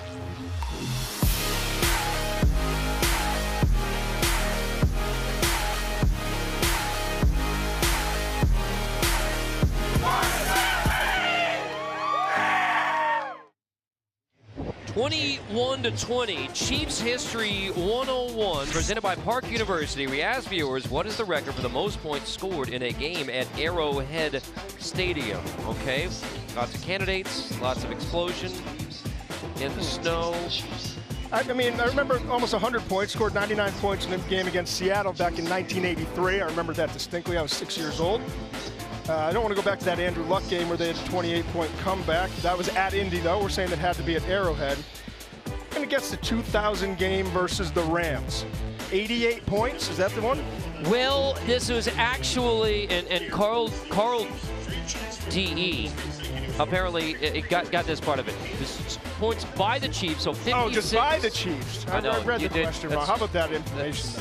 But your preparation for the trivia What do you mean preparation? Was remarkable. What do you mean preparation? Was absolutely remarkable. I had no idea. So I love how I knew the question and researched the answer and still got it wrong. 8 rushing touchdowns. Priest Holmes rushed for 4 touchdowns in the first half alone. Not only the most points scored at home by the Chiefs, also set an NFL record for the most rushing touchdowns in a game in the Super Bowl era. This week's Chief History 101 is brought to you by Park University, the official higher education partner of the Kansas City Chiefs. I mean, there's getting run on, and there's giving up 8 rushing touchdowns on the way to 56 points. That is embarrassing if you're on the other side, and if you're the Kansas City Chiefs, it's worth celebrating still in 2018. Remarkable.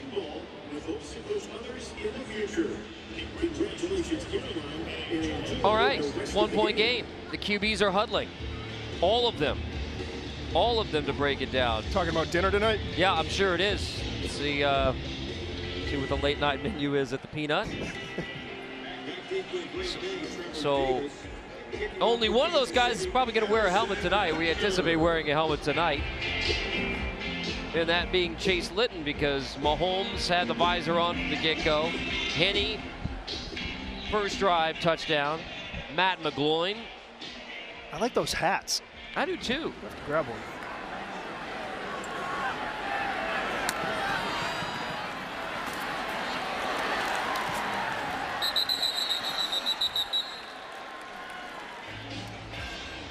Williams tonight, 8 rushes, 34 yards, 3 catches, and a TD. So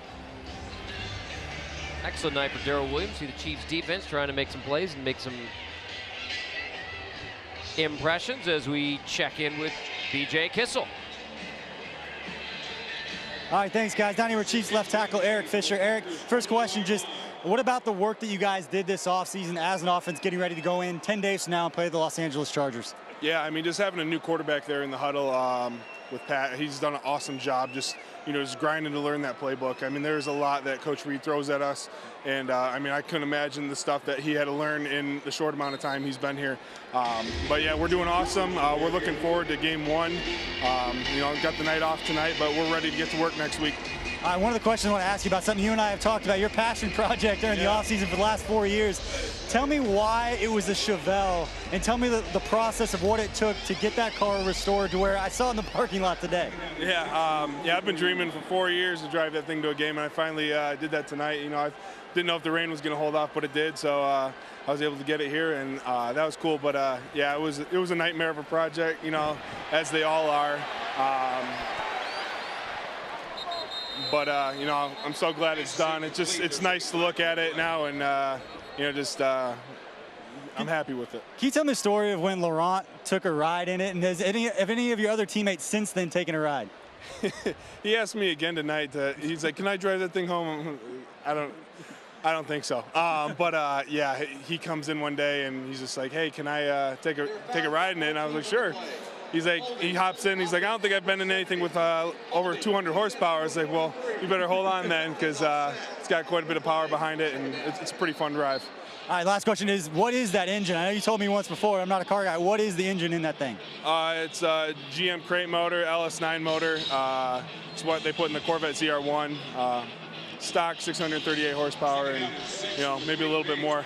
All right, perfect. Thanks, Eric. Appreciate your time. Thanks. I followed every piece of that engine breakdown there from Eric. Sounds like something that Boeing makes. Yeah. For planes. And so, speaking of cars and rebuilding and an offensive lineman in their project, this offseason, Coach Reed showed off his father's 1927 Ford Model A. He had the car restored after his Super Bowl with the Packers in '97. It has been with him ever since. I'm just going to guess that Eric's car is going to have more horsepower than that lovely vehicle. How cool is that? His dad's 1927 Ford Model A. It's really cool. The offensive linemen in their cars. I like how you think about all these things that Eric Fisher's done in his football career. What does he want to do in 2018? I really want to drive my car to the game. I mean, it's just as simple as that. Well done. Sounds like he got here in a hurry, too. It sounds like he can get anywhere he wants to in a hurry with that thing. And Dr. Larry's not backing off his request, too. I like that as well. I mean, that's a window into the offensive lineman's world, isn't it? Tremont Smith is back for the punt after the Chiefs D gets a 3-and-out.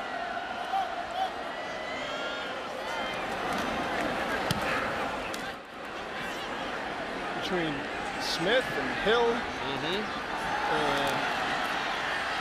DeAnthony Thomas and Pringle. He lost the football. Looked like the Packers are on top. And they are. So Smith fumbles it. All that speed, but couldn't hang on to the football. Is a fumble with a by the kicking team. So Smith coughs it up.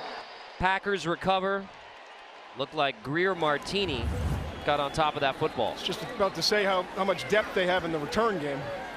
And Smith will be fine. I mean, they love what they've seen from him. He's a developmental corner who will only continue to get better, has the quickness, has the speed, has the playmaking ability when the ball's in the air. And he's been a really good returner so far in the preseason. He's going to have to clean that up a little bit, but they've seen enough from him to know that he has the potential to be a contributor in this league. And so a special teams turnover, they may want to have another look. The ruling on the field of a fumble with recovery by the kicking team is under review. We'll review the play. And we will review it with them in a one-point game in the third.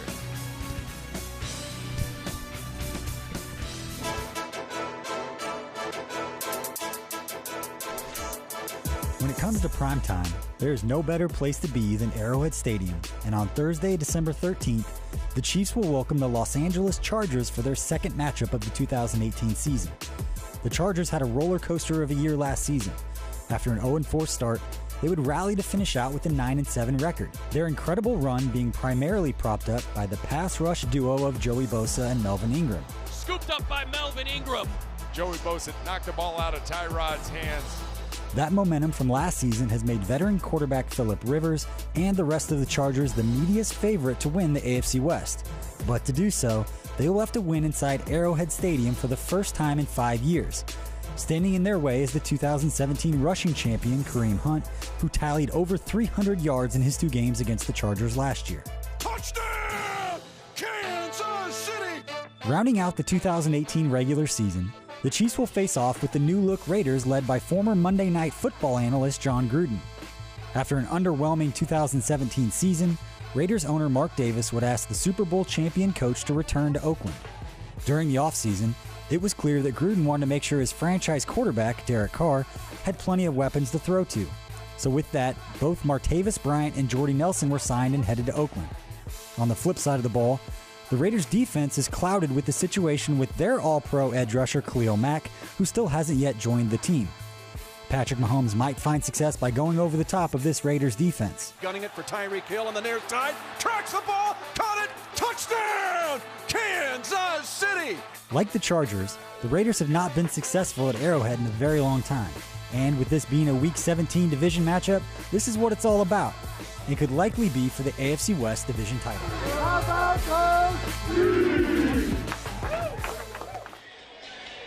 Well, good news for the Chiefs.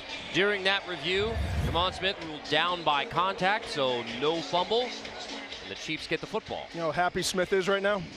Yes. Yes. And there you go. So Chiefs football, that's 3 straight 3 announced by the defense. Chiefs President Mark Donovan joins us now for season game number 4. And I like how you got a little magic going when you walk in the booth and it's a turnover, and then as soon as Mark is here, it's right back to Chiefs football. It all gets cleaned up. Look at Pringle, and there's another huge one in the pass game. This is magic. It is. That kid's having a night. Big night. It sure is. Byron Pringle. So 40 yards on that one for Pringle. Had 61 earlier. You know, BJ's been asking all of the players how much fun is this in preseason game number 4 to watch these guys who are fighting for roster spots, make plays. How much fun is it for you to watch these guys? You know, it's exciting. It's exciting to see young guys trying to make a team. And remember, they're trying to make this team first and foremost, but as Todd knows, they're putting stuff on film. And, you know, this year, especially with the cut down the way it is, you're going to have a lot of guys hitting the marketplace at the same time, and every single play matters. There is Darrell Williams again. And, of course, we got Red Friday coming up as well. Yeah, Red Friday. We're really excited about the 27th version of Red Friday, September 7th. We'll be launching the collectible Chiefs Kingdom flags. You know, it's such a great tradition for our organization, for this city. But even better than that, it's become a great charitable cause with the Ronald McDonald House, and raised over $300,000 last year and hope to beat that this year. That's fantastic. I got my first flag. You like how Todd is flag. already flying the flag in the kingdom? That's fantastic. The right way? All right. No, you don't. But that's all right. No, your prop failed. That's unbelievable.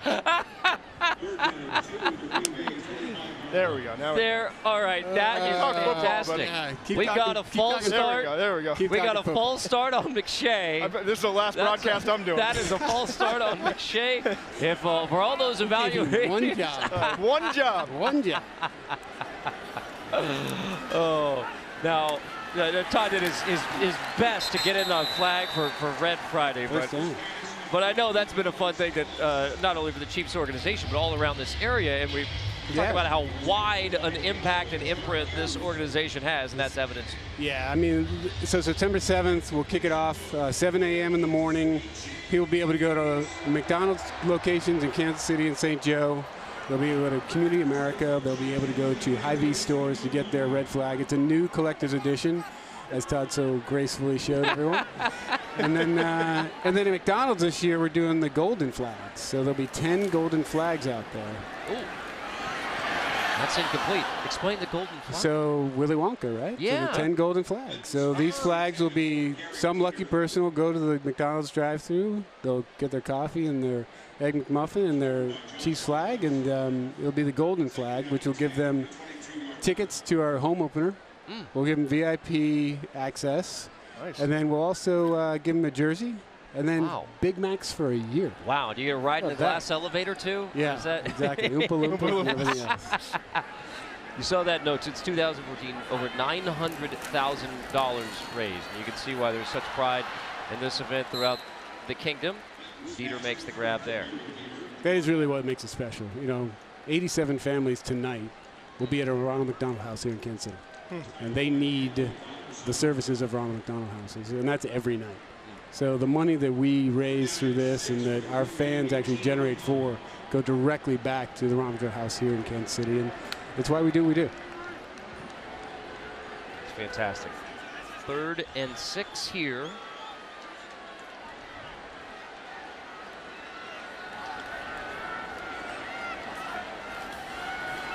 Litton on 3rd and 6. Going to take off. He's going to toss to the end zone, and it's bobbled and hold. No, it's incomplete.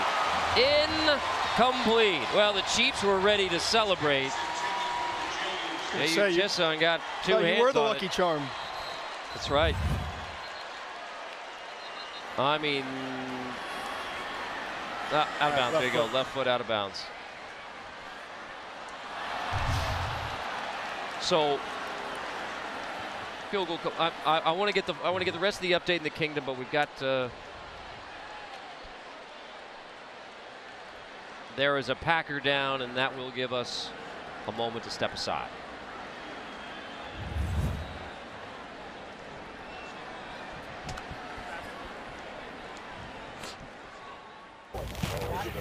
Boy, it's taking like a real TV timeout. It'd be so weird out here without music. Can we have some music? Can you turn it off, Spencer? Just a little bit. What up, fellas? What's up, baby? What up, Trey? T, how you doing, baby? You hear me say I was mic'd up today? Your arm loosen? You loose or what? Let's go.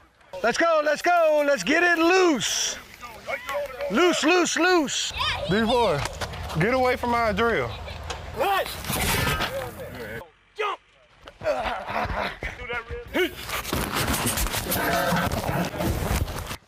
Get your hands tight, hands tight.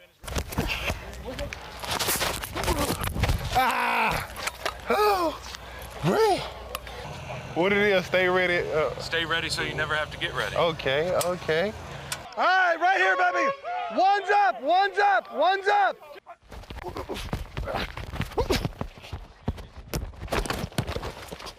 Nice, nice, nice shot. What's that? Let's go, baby, let's go, let's go, let's go.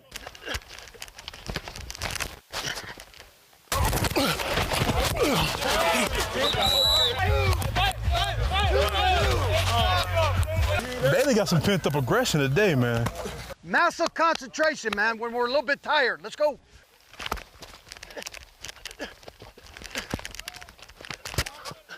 Hey, let's finish strong here, baby. Finish strong, finish strong. My side.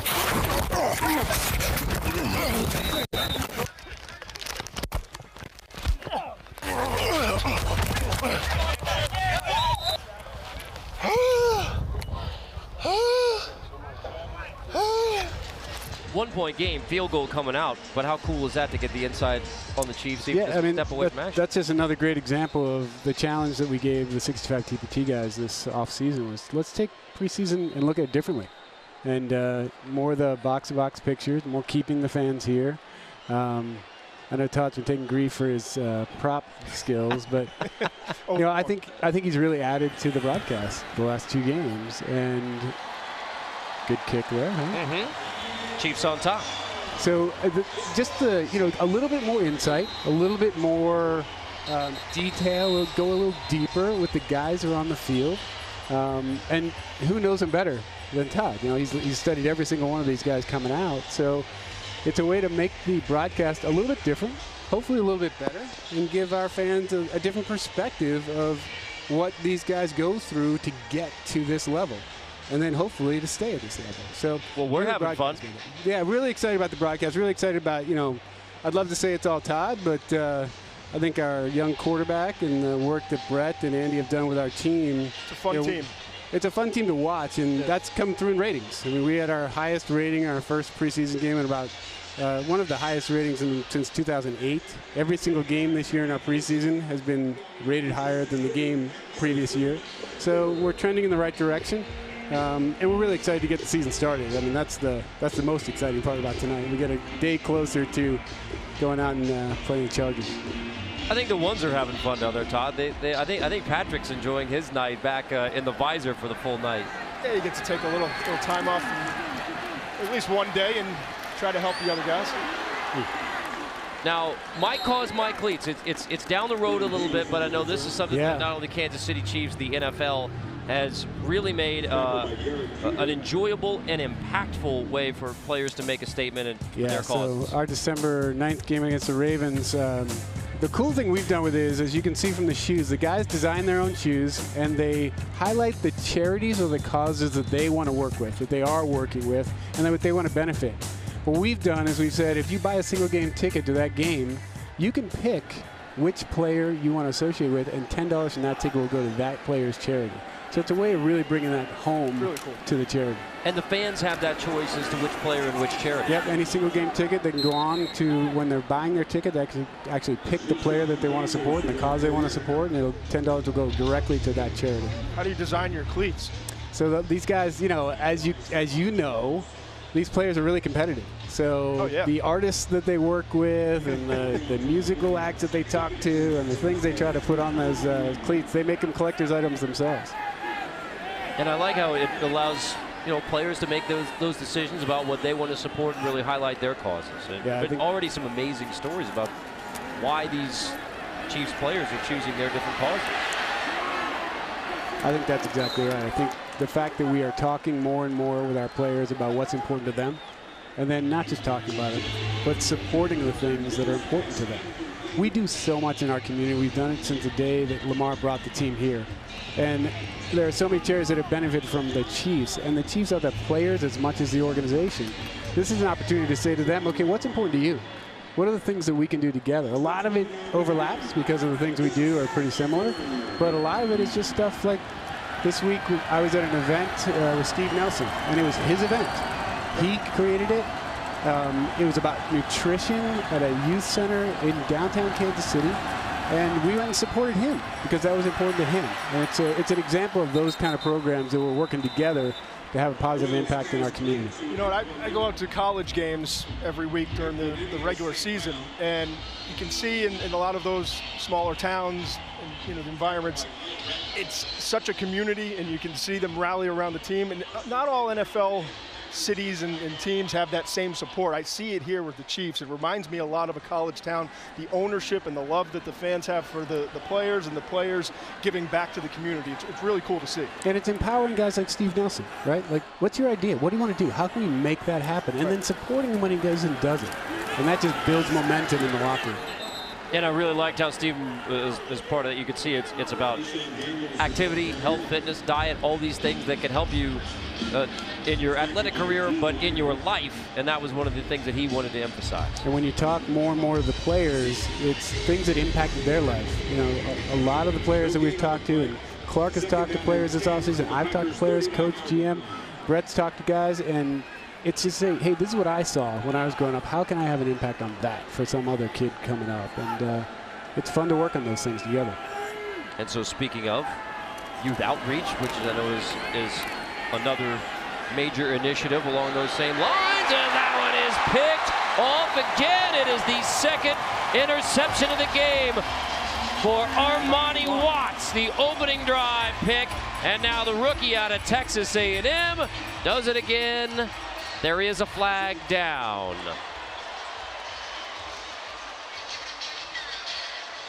But it is still a remarkable play by Armani Watts.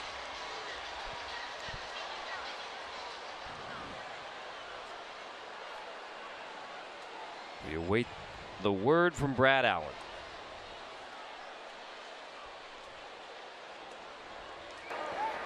after the play was over. Personal foul, unnecessary roughness, number 93 of the intercepting team. Kansas City will keep possession of the ball. 15 yards will be administered. First down and 10. Not a good moment on the penalty for Mike Purcell, but a heck of a grab by Armani Watts for his second pick of preseason game number 4. And he was a ball hawk as a 4-year starter at Texas A&M. And you see there, I mean, the first interception he got, his eyes got him in that position to make a play, and it wasn't a difficult catch. This one's big time, and this is a big-time wide receiver going down and tracking the football, hauling it in. 2 interceptions tonight. He had 10 interceptions during his career at Texas A&M, and you see the playmaking impact and the potential that Watts could have for this football team down the road.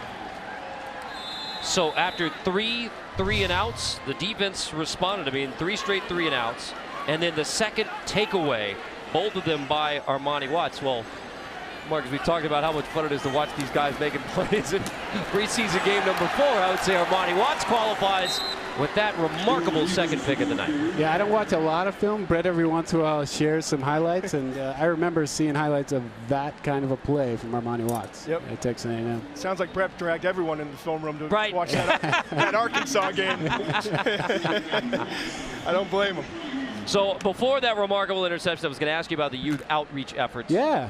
And where that is headed in 2018. We had 5,000 young football players out here tonight, and a couple of them got to actually play on the field tonight, which is a pretty cool treat for those guys. We do a ton with our youth football outreach. We've done a lot locally. We continue to do more than just football. So we had a youth camp this year with, there's a highlight from the game tonight. We did a youth football camp with Will Shields this year with the Legends camp where kids could actually learn from a Hall of Famer, which is one of the cool things, again, about Kansas City is those guys like Will are in town and they're willing to do things like that. We also had almost 100 young ladies out here doing cheerleading last game that we had here. So it's just, goes back to the Play 60 events that we do with the NFL and keeping kids active and playing 60 minutes a day. Big Shea was taking notes during that youth game to get ahead of it. But I was sitting here grabbing a quick bite during halftime and watching. Every time there was a big player score, everyone in the stands standing up and cheering. Can you imagine being a young man coming here, Arrowhead Stadium, and having a standing ovation for you? I mean, it's a really cool moment. It is, and Todd and I were talking about that as well, about coming into Arrowhead and how special it is, because this is a preseason game number 4, and yet the Kingdom is here, and the Kingdom is present, and it's the second half, and you have so many loyal fans, no matter what, are going to be there to support the Chiefs. And I'm not telling you anything new, but it's special to watch. It's fun to be a part of. It is something that we don't take for granted. We appreciate our fans every single day. It's amazing to sit in my office at 6:30 in the morning on a game day and see people tailgating at our toll booths, waiting to get in to tailgate. Wow. And I will tell you, they're there every single time, including preseason. Wow. And they're here right now with a 2-point lead. Now, we've been discussing the quarterback position, as we always do. And with Patrick Mahomes taking the night off, Chad Henne, excellent first series. McGloin has executed some very difficult plays. And here goes Litton. That is inside the 20. Litton off his back foot. Wow, what a grab inside the 20-yard line. That's Smallwood, 29 yards. I mean, this is reminiscent of a quarterback I remember from the Brown days, and the deep balls that Mark Donovan would just zip around the field there at Brown. You do notice that all those photos are black and white, right? I mean, hit a good number, 13. A little knee brace in there, grinding. Yeah, there were some real athletic shots you guys chose too. I appreciate that. Todd always likes to break down verticals. Is that was that we couldn't find that measure? Non-existent. They didn't measure it in those days. Well, Litton is doing a fine job matriculating the Chiefs down the field.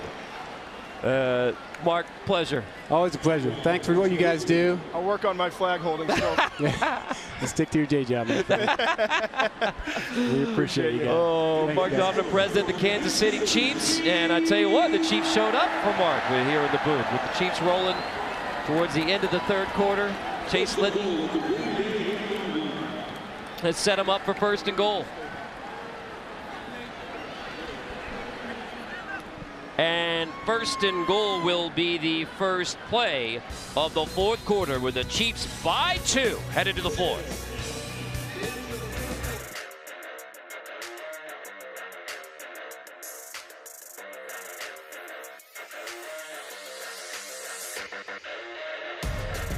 But I still didn't get you anything, so I'm sure we can line you up with the Coca-Cola before the end of this game. No question. No question. Litton hands off. Williams in the backfield, dropped for a loss on 1st and goal. So first play of the 4th quarter is 1st and goal for the Chiefs. Well, we've seen good performances by all 3 quarterbacks that we've seen tonight, and Litton has done his part here as the competition continues between McGloin and Litton. Henne 4 for 5, touchdown opening possession. How about Jordan Smallwood, too? That big catch down the field. He only had 18 catches during his career at Oklahoma. They're loaded at wide receiver, I get it, but with his size and his speed, 6'2", 203, undrafted free agent, he comes in and, listen, he's not going to make this football team. It's just the situation that it is because they're so deep, but to be able to show other teams in the league what you can do, and maybe one day down the road, if there's some depth issues, maybe get on the practice squad and continue to work at it. So many good stories. That's my favorite part. I mean, these guys I study all year long, the backgrounds, the character, you know, and then you see them 3-4 years later bouncing around from camp to camp. You know, the life of the NFL player seems so glorious, but it's, for these guys, the journeymen, it's a constant grind. Litton trying to grind it out here, just heaved the football to the end zone and then almost had a chance to make a play on the outside. It was Ellis who nearly tracked that one down. The corner of the end zone. Litton fortunate to get rid of that one without a huge sack or a turnover. Very fortunate. You see the arm strength, the ability to just throw off his back foot. He's got arm talent, as they say. A lot to work with. 28-yard field goal coming from Harrison Butker. Easily good.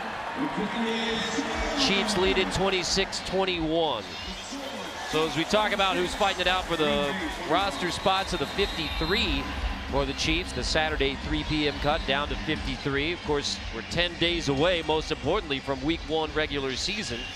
And then your focus shifts right back to who's going to be your starters. These are the projected Week 1 starters, what the Chiefs are saying on their official depth chart. So how do you evaluate the offensive line at this point? Well, I think they've played well as a group, and I think the emergence of Andrew Wiley, as we talked about, coming out of Eastern Michigan and continuing to develop physically, gives them that 6th guy, and maybe he pushes his way into the starting job at left guard.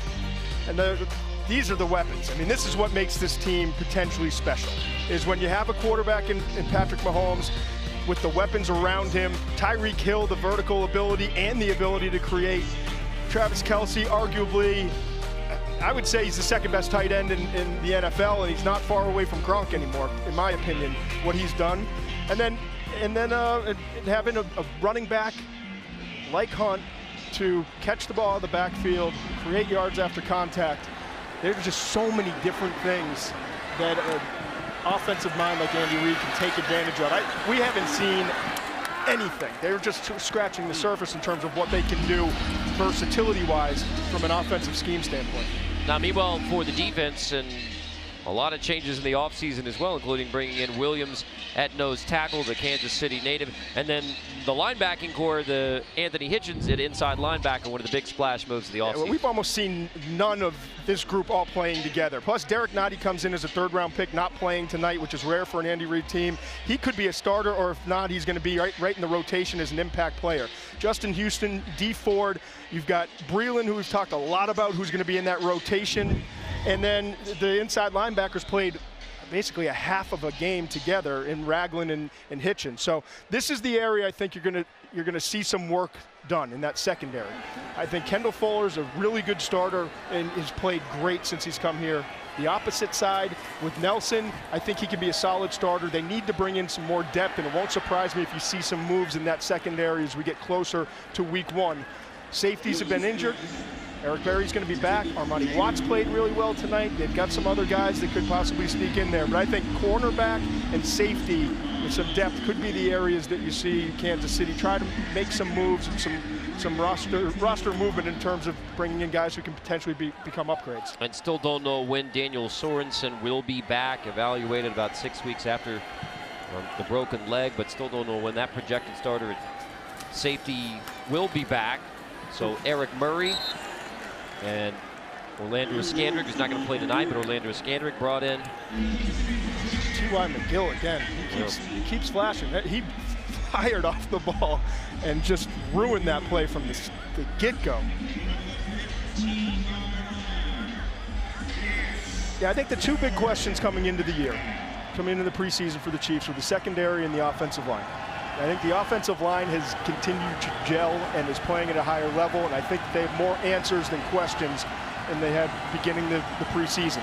I think the secondary is going to be the one area that you're going to see Brett Veach continue and his staff grind through all the tape. Interception. There's the third of the night by the Chiefs defense.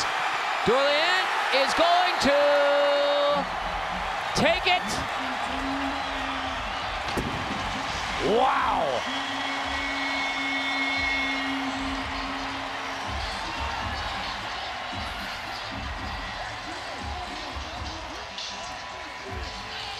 McKenton Dorleant, 30 yards on the pick six.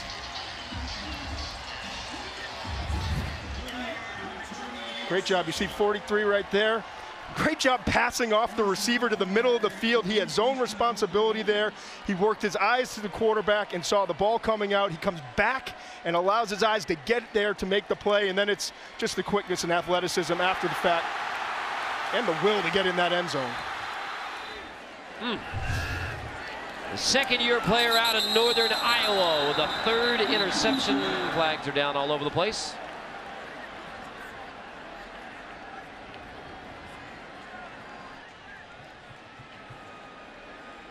McKenton Dorleant. False start. Kicking team. 5-yard penalty. We will run the try.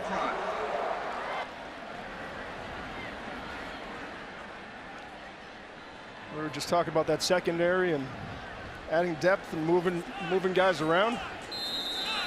Dorleant certainly showing that he's got some potential to work with.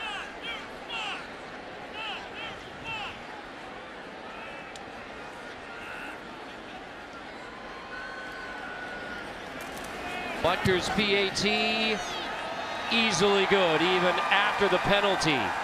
3 interceptions by the Chiefs D. Last 5 possessions, 3 and outs, back-to-back picks by the Chiefs D.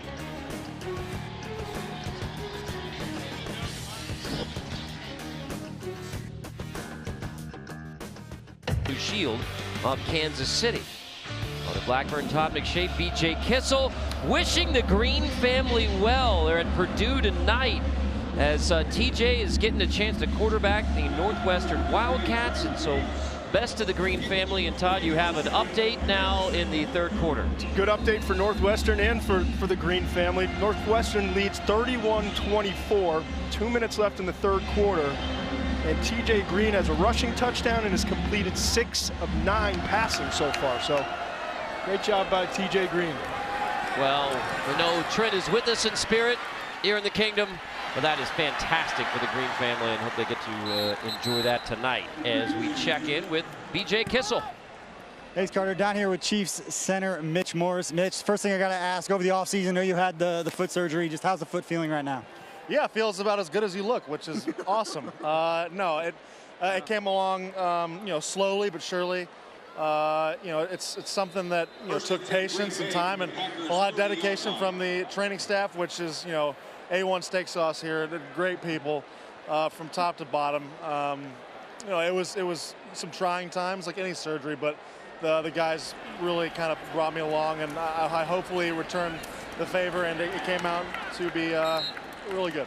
We made a lot of, in the media, a big deal of the offensive weapons and everything, and Patrick Mahomes and all the different weapons at his disposal. How much fun is it to be the guy kind of in the center of the action to help make sure that all those weapons can be utilized? Yeah, I don't know why I'm not an offensive weapon.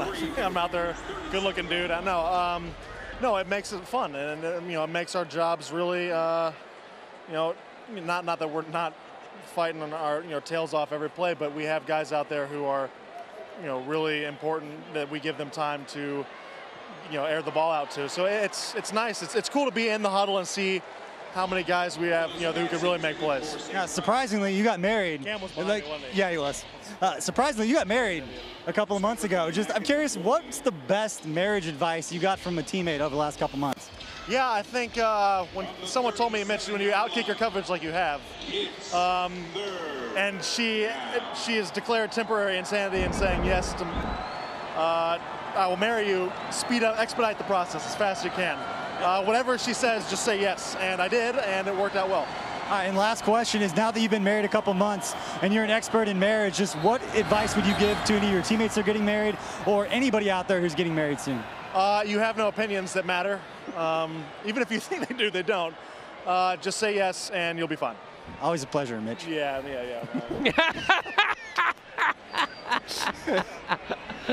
Oh, fantastic. Well, the always entertaining and enjoyable Mitch Morse. He is certainly an offensive weapon as part of this Chiefs offensive juggernaut. It's not just Kelsey and Hill and the Hunt and Mahomes. I mean, Mitch Morse, the weapons that he brings to the table, Todd. You can tell he doesn't like BJ at all, too. No.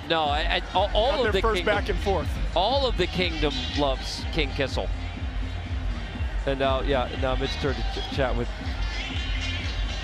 It's like a radio right. row right now. That's right. That's exactly right. That's fantastic. That's pretty good advice all around on both wedding and marriage. Yeah, if you outkick your coverage, you better get that done. Get it done as quickly as possible. Mitch, of course, started at center since day one, coming out of Missouri, so he has a very special place, Chiefs fans.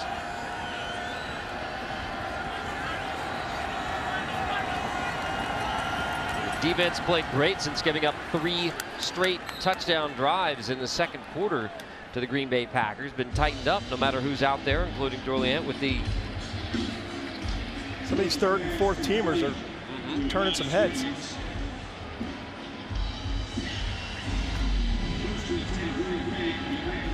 Chiefs have really outplayed Green Bay in just about every facet in the second half, which is good to see as a personnel guy in terms of the depth of your football team.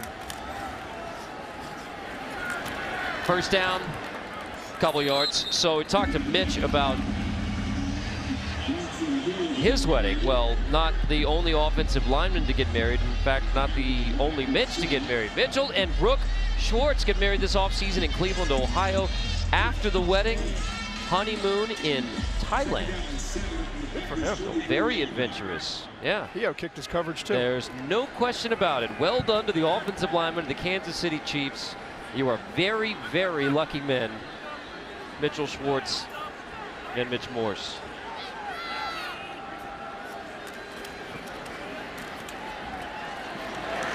Nice open field tackle by Redmond. Will Redmond, third year out of Mississippi State, second year with the Chiefs.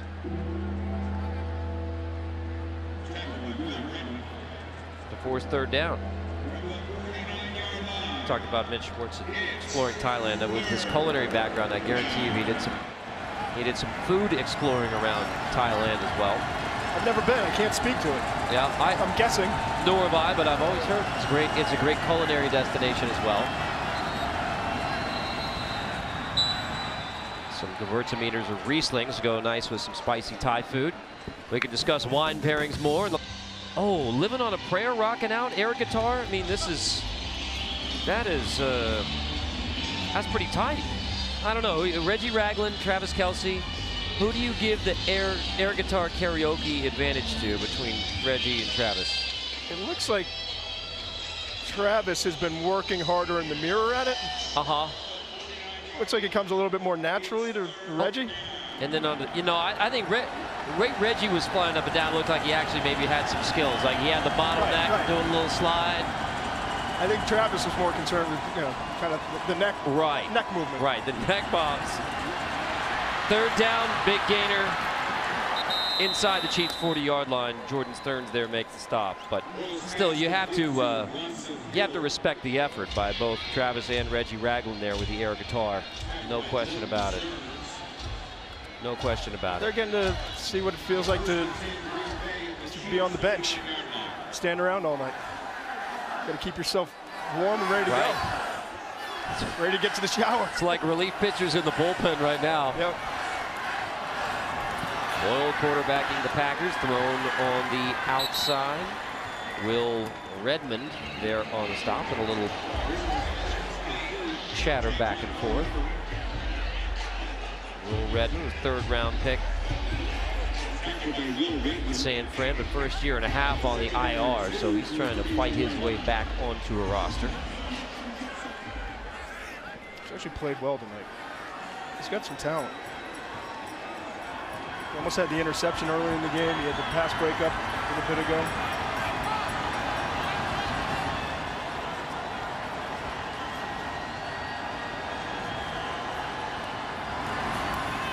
Second and short.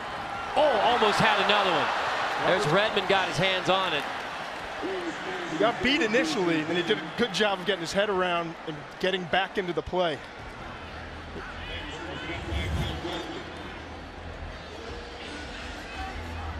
Just turned his head around in the last second.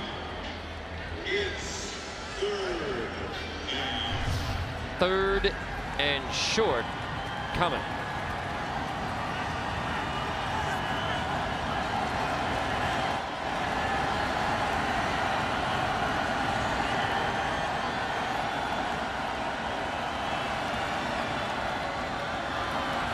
Boyle zips it, small window, knock, batted down, incomplete. Jordan Stearns gets in there to knock it away, forcing fourth down for the Packers. It looks like the offense is staying on the field for Green Bay. Boyer keeps working that left side towards Redmond and Stearns keeps showing up, making plays, and Redmond's done a nice job. A great job of not wrapping completely around with the right arm, gets that left arm in at the last second. Stearns does to break up the play. That look in Hyperbo brought to you by Bud Light. Now fourth down, Green Bay. Chiefs defense, which has been terrific since the early spurt from the Packers. Pressure, toss, incomplete. Redmond there in coverage again on the back end. Armani Watts had a chance at a third interception. Tyrone Holmes applies the pressure, and the Chiefs get a stop on fourth down with the lead in the fourth. Let's look here. The Quinton Dorleant on the interception. You see here, dropping into coverage, releasing their inside receiver to the middle of the field, works his eyes back, and look at this view. It's a 360 panoramic view of the entire play. And great job getting in the end zone by Dorleant. That was a look at true view from Intel. I need to get some of that technology at home. No question. Very, very cool. So Chiefs offense takes over with Kerwin Williams at running back behind Chase Litton after that fourth down stop. The Chiefs defense has been impressive as we check in again with BJ Kissel. King Kissel. Thanks, Carter. We're down here with Chiefs defensive lineman Chris Jones. Chris, first thing I got to ask, you're a guy who always has a good time. How much fun is it for you to watch these young guys? It's exciting. You know, it's an opportunity for them to make the team or make someone else's team. And so it's exciting that I can get to see my brothers that I've been with through camp, you know, and fight for an opportunity.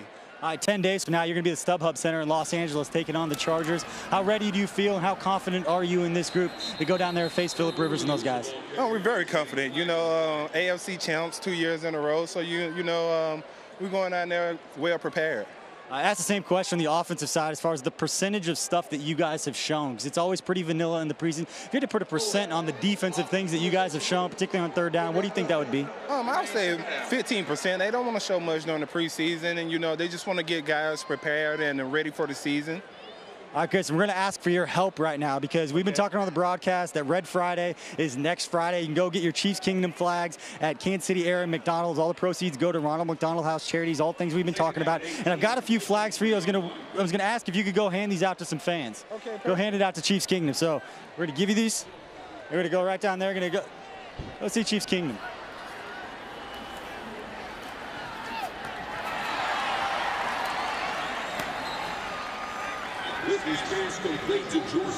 Nice. Very nice. Maybe he can hold it up the right way. Maybe those kids can. Now, I witnessed how hard BJ had to work to get those props down there. Security's very tight. Everyone has to take a look. But it's all about that moment for Chris Jones getting the hand out. It's a good lesson there for all the young guys out there. If you want an autograph, you might want to bring a pen with you. Oh, is that he had a football but no pen? Football already, no pen. Oh man, it's a missed opportunity. And we don't need a shirt either. You can bring shirts optional, but you need a marker. And then at that point, you can take the marker and just go ahead and paint it. Oh, look at that, switching out hats. That's a win. It's because he had a Packers hat on. Okay. I tell you what, Chris Jones is built for this. I mean, he's a confident, verbal young man. Yeah, I loved it when BJ said, "How confident are you?" That is one thing we do not ever have to worry about with Chris is confidence. Chiefs are going to take a timeout here.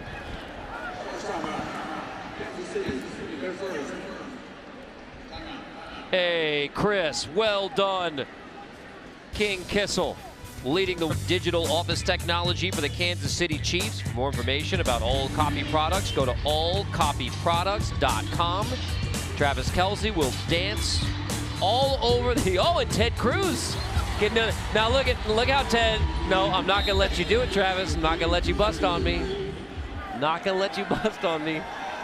Ted, who does a fantastic job in the public relations office and helps us with every aspect of our job and everyone else's.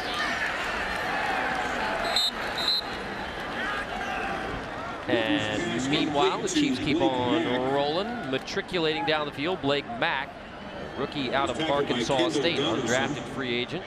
Good for a Kansas City Chiefs. That's one of those spots that is up for grabs. Andy Reid said going into the preseason, the third tight end behind Travis Kelce and Demetrius Harris. He had 82 catches last 2 years after just 15 catches in his first 2 years. So kind of an ascending player, 6'2", 231. He can run. And it's not with this team, or maybe it's in the practice squad. I mean, for this kind of offense, when you want to utilize your F tight end, as they call it, the move tight end, and get him involved in different areas, flex him out, use him at wide receiver, finding a guy who can run in the 4.6s, that position gives you some flexibility. They've got some athletic tight ends. It's just figuring out who's going to work, obviously, behind Travis Kelce and how it's going to get done, especially in that first game of the year. Let's check in again with BJ Kissel. Hey, guys, down here with Chiefs inside linebacker Reggie Ragland. Reggie, talked a lot last week, your first action in the preseason against the Chicago Bears, had a chance to knock a little rust off. Just what was it like for you to get back out on the field, and how important was that? It felt good, just see some of the speed of the game and get adjusted to it. And then mad at myself, I missed the open field tackle out there in the flats, but I know it's a territory that comes with it sometimes. So, but for the most part, it felt good to get back out there and get to moving around and take some hits and hit people. So it was good. It was talked a lot during the offseason when Anthony Hitchens was signed as a free agent. Brett Veach talked about creating a certain mindset on defense, particularly in stopping the run. How have you and Anthony Hitchens worked together, and how excited are you to get out there 10 days from now at StubHub Center and play the Chargers? I'm excited. I like Hitch a lot. He's a good football player, but he's an even better person for me just sitting down and just talking with him. But our mindset is to make sure that teams can't run the ball on us. We're going to try to make teams one-dimensional and just throwing the ball. So our mindset is to stop the run, and then we just play ball after that. You told me that last year was only a little taste of what you can do. Just what are your personal expectations for this season? Just to keep getting better, stay in on third downs and show them that I can cover and do all that good stuff. And just do what got me here, man. Just play football, hit people, and put people in the right position and put myself in the position. It's just football, just run around hitting people. It's a kid's game, man. So sometimes we can put too much into it, and we can't do that. I think now we're going to put you on the spot a little bit. For anybody who follows you on social media, on Snapchat or Instagram, whatever it is, you're always singing in the car. You're always doing something with music. We saw you playing the air drums earlier. They had that on the broadcast, you and Kelsey jamming out. Just what do you got for us? Sing us a little something right now. We see you doing it every day on social media. It depends on my mood, but what I'm not in the mood for right now. You caught me. I don't know. Aretha. we rode from Madison down to Tuscaloosa. We spent about an hour in the car, listening to a lot of soul music. Just what are you going to listen to in the car on the way home, and what can you sing us a little bit of that? Oh, man. I will probably listen to, what am I going to listen to, BJ? I don't know. It's like you got Aretha Franklin? I love you got an Aretha Franklin song? R-E-S-P-E-C-T, find out what it means to me. R-E-S-P-E-C-T. I'm just kidding. I knew it was going to happen. That is a great interview technique, BJ. You stuck with the question for your subject until you got the answer you wanted, and then a hug to close it out. We got a little Aretha in the show. I was getting ready for say a little prayer for me. You want to finish it out? No, I don't think the Kingdom wants it. Although around our house we do watch the scene from the Blues Brothers quite often with Matt Guitar Murphy and Aretha Franklin. And feel free. Yeah. They want it more than a flag thrown. You better think. There we think go. about what you're trying to do to me. Think. Me and Reggie and I are going to work and act together. That's next off season. 3 of the first 4 on the road. So week 3, next time the Chiefs are going to be here in Arrowhead. That's a difficult start on the road.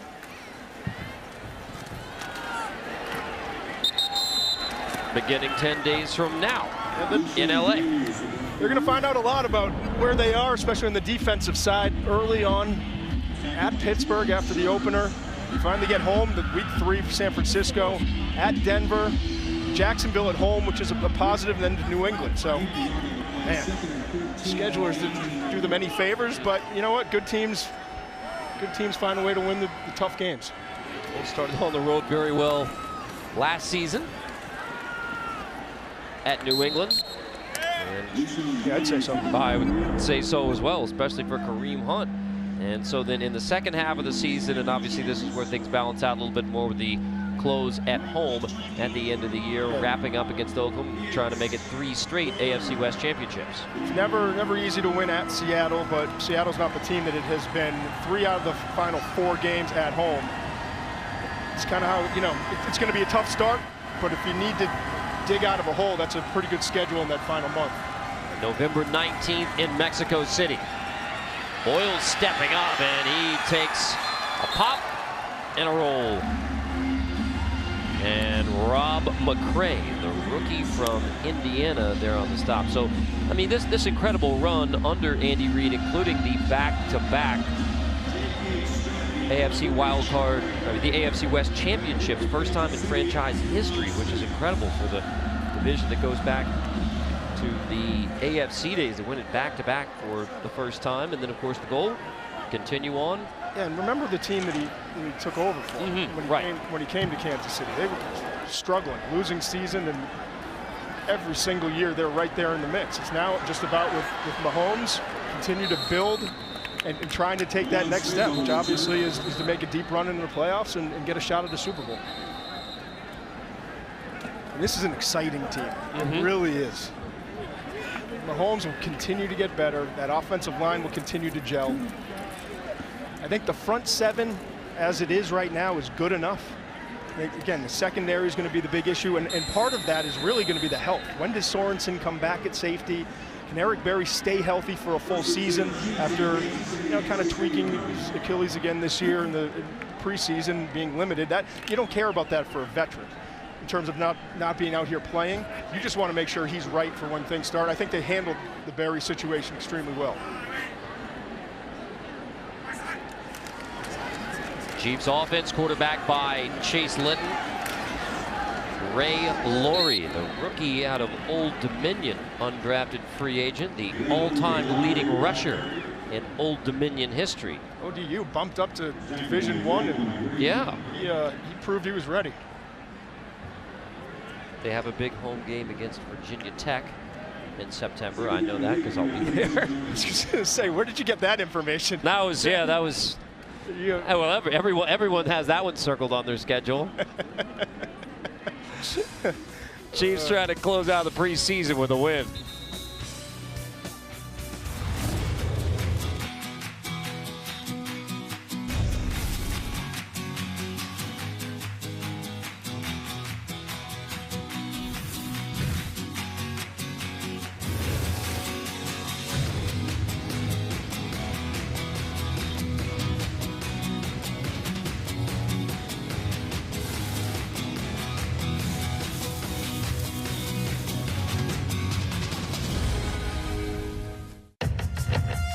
Whatever you want to do, wherever you want to go.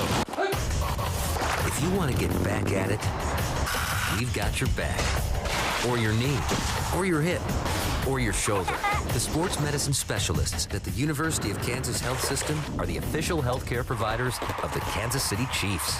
We'll treat you like a pro and get you back in the game.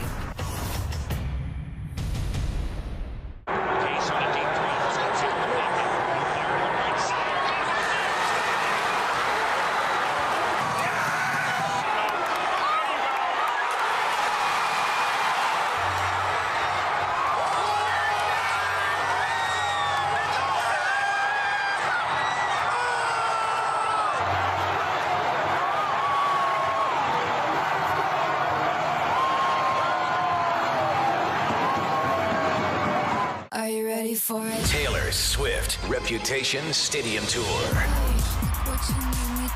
Saturday, September 8th, Arrowhead Stadium.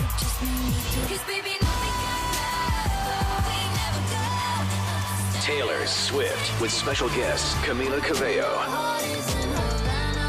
and Charlie XCX. Tickets on sale now at Ticketmaster.com. Produced by Messina Touring Group and AEG Presents.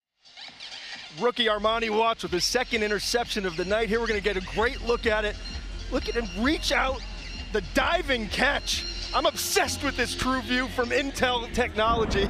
Get to see it at like no other angle I've seen before, Carter. And as we recap what to watch, presented by the University of Kansas Health System, the official healthcare provider of the Kansas City Chiefs. So Watts with the 2 interceptions, yes. Depth at wide receiver. Pringle with 122 receiving yards. And then, incredible. And then Williams with 11 carries, 41 yards. So check all those boxes. And back on the ground, Laurie, the rookie out of Old Dominion, who's in camp with the Bengals and actually was cut by the Bengals after the first preseason game. Signed by the Chiefs. We check with BJ.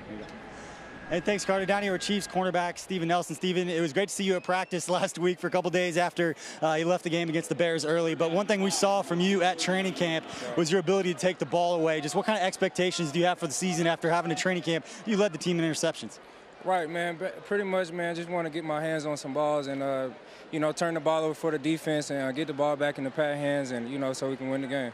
I know they talked about it earlier in the broadcast. One of the things that you did earlier in this week at a community event, we were out there helping kids in the community. Can you just tell me a little bit about why that event and why it was so important to you? Right, it's something I've been very passionate about, man. It's something I've been putting together for a while and pretty much just want to give these kids some knowledge on what they should be putting in their bodies at an early age so they can take with them and their parents into their homes. All right, thanks, Steven. Appreciate your time. Thank you. Thank you, BJ. Thank you, Steven. So winding down towards the end of the preseason, it's going to be a Chiefs win.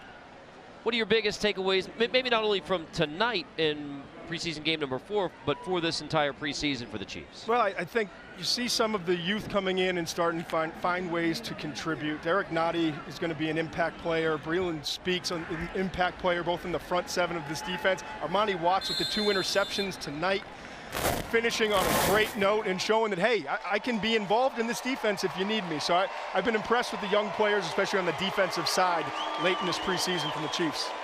Well, the Kansas City Chiefs close out the preseason with a 33-21 win over Green Bay. The Chiefs quarterbacks combined 27 of 44, 326 yards and 2 TDs.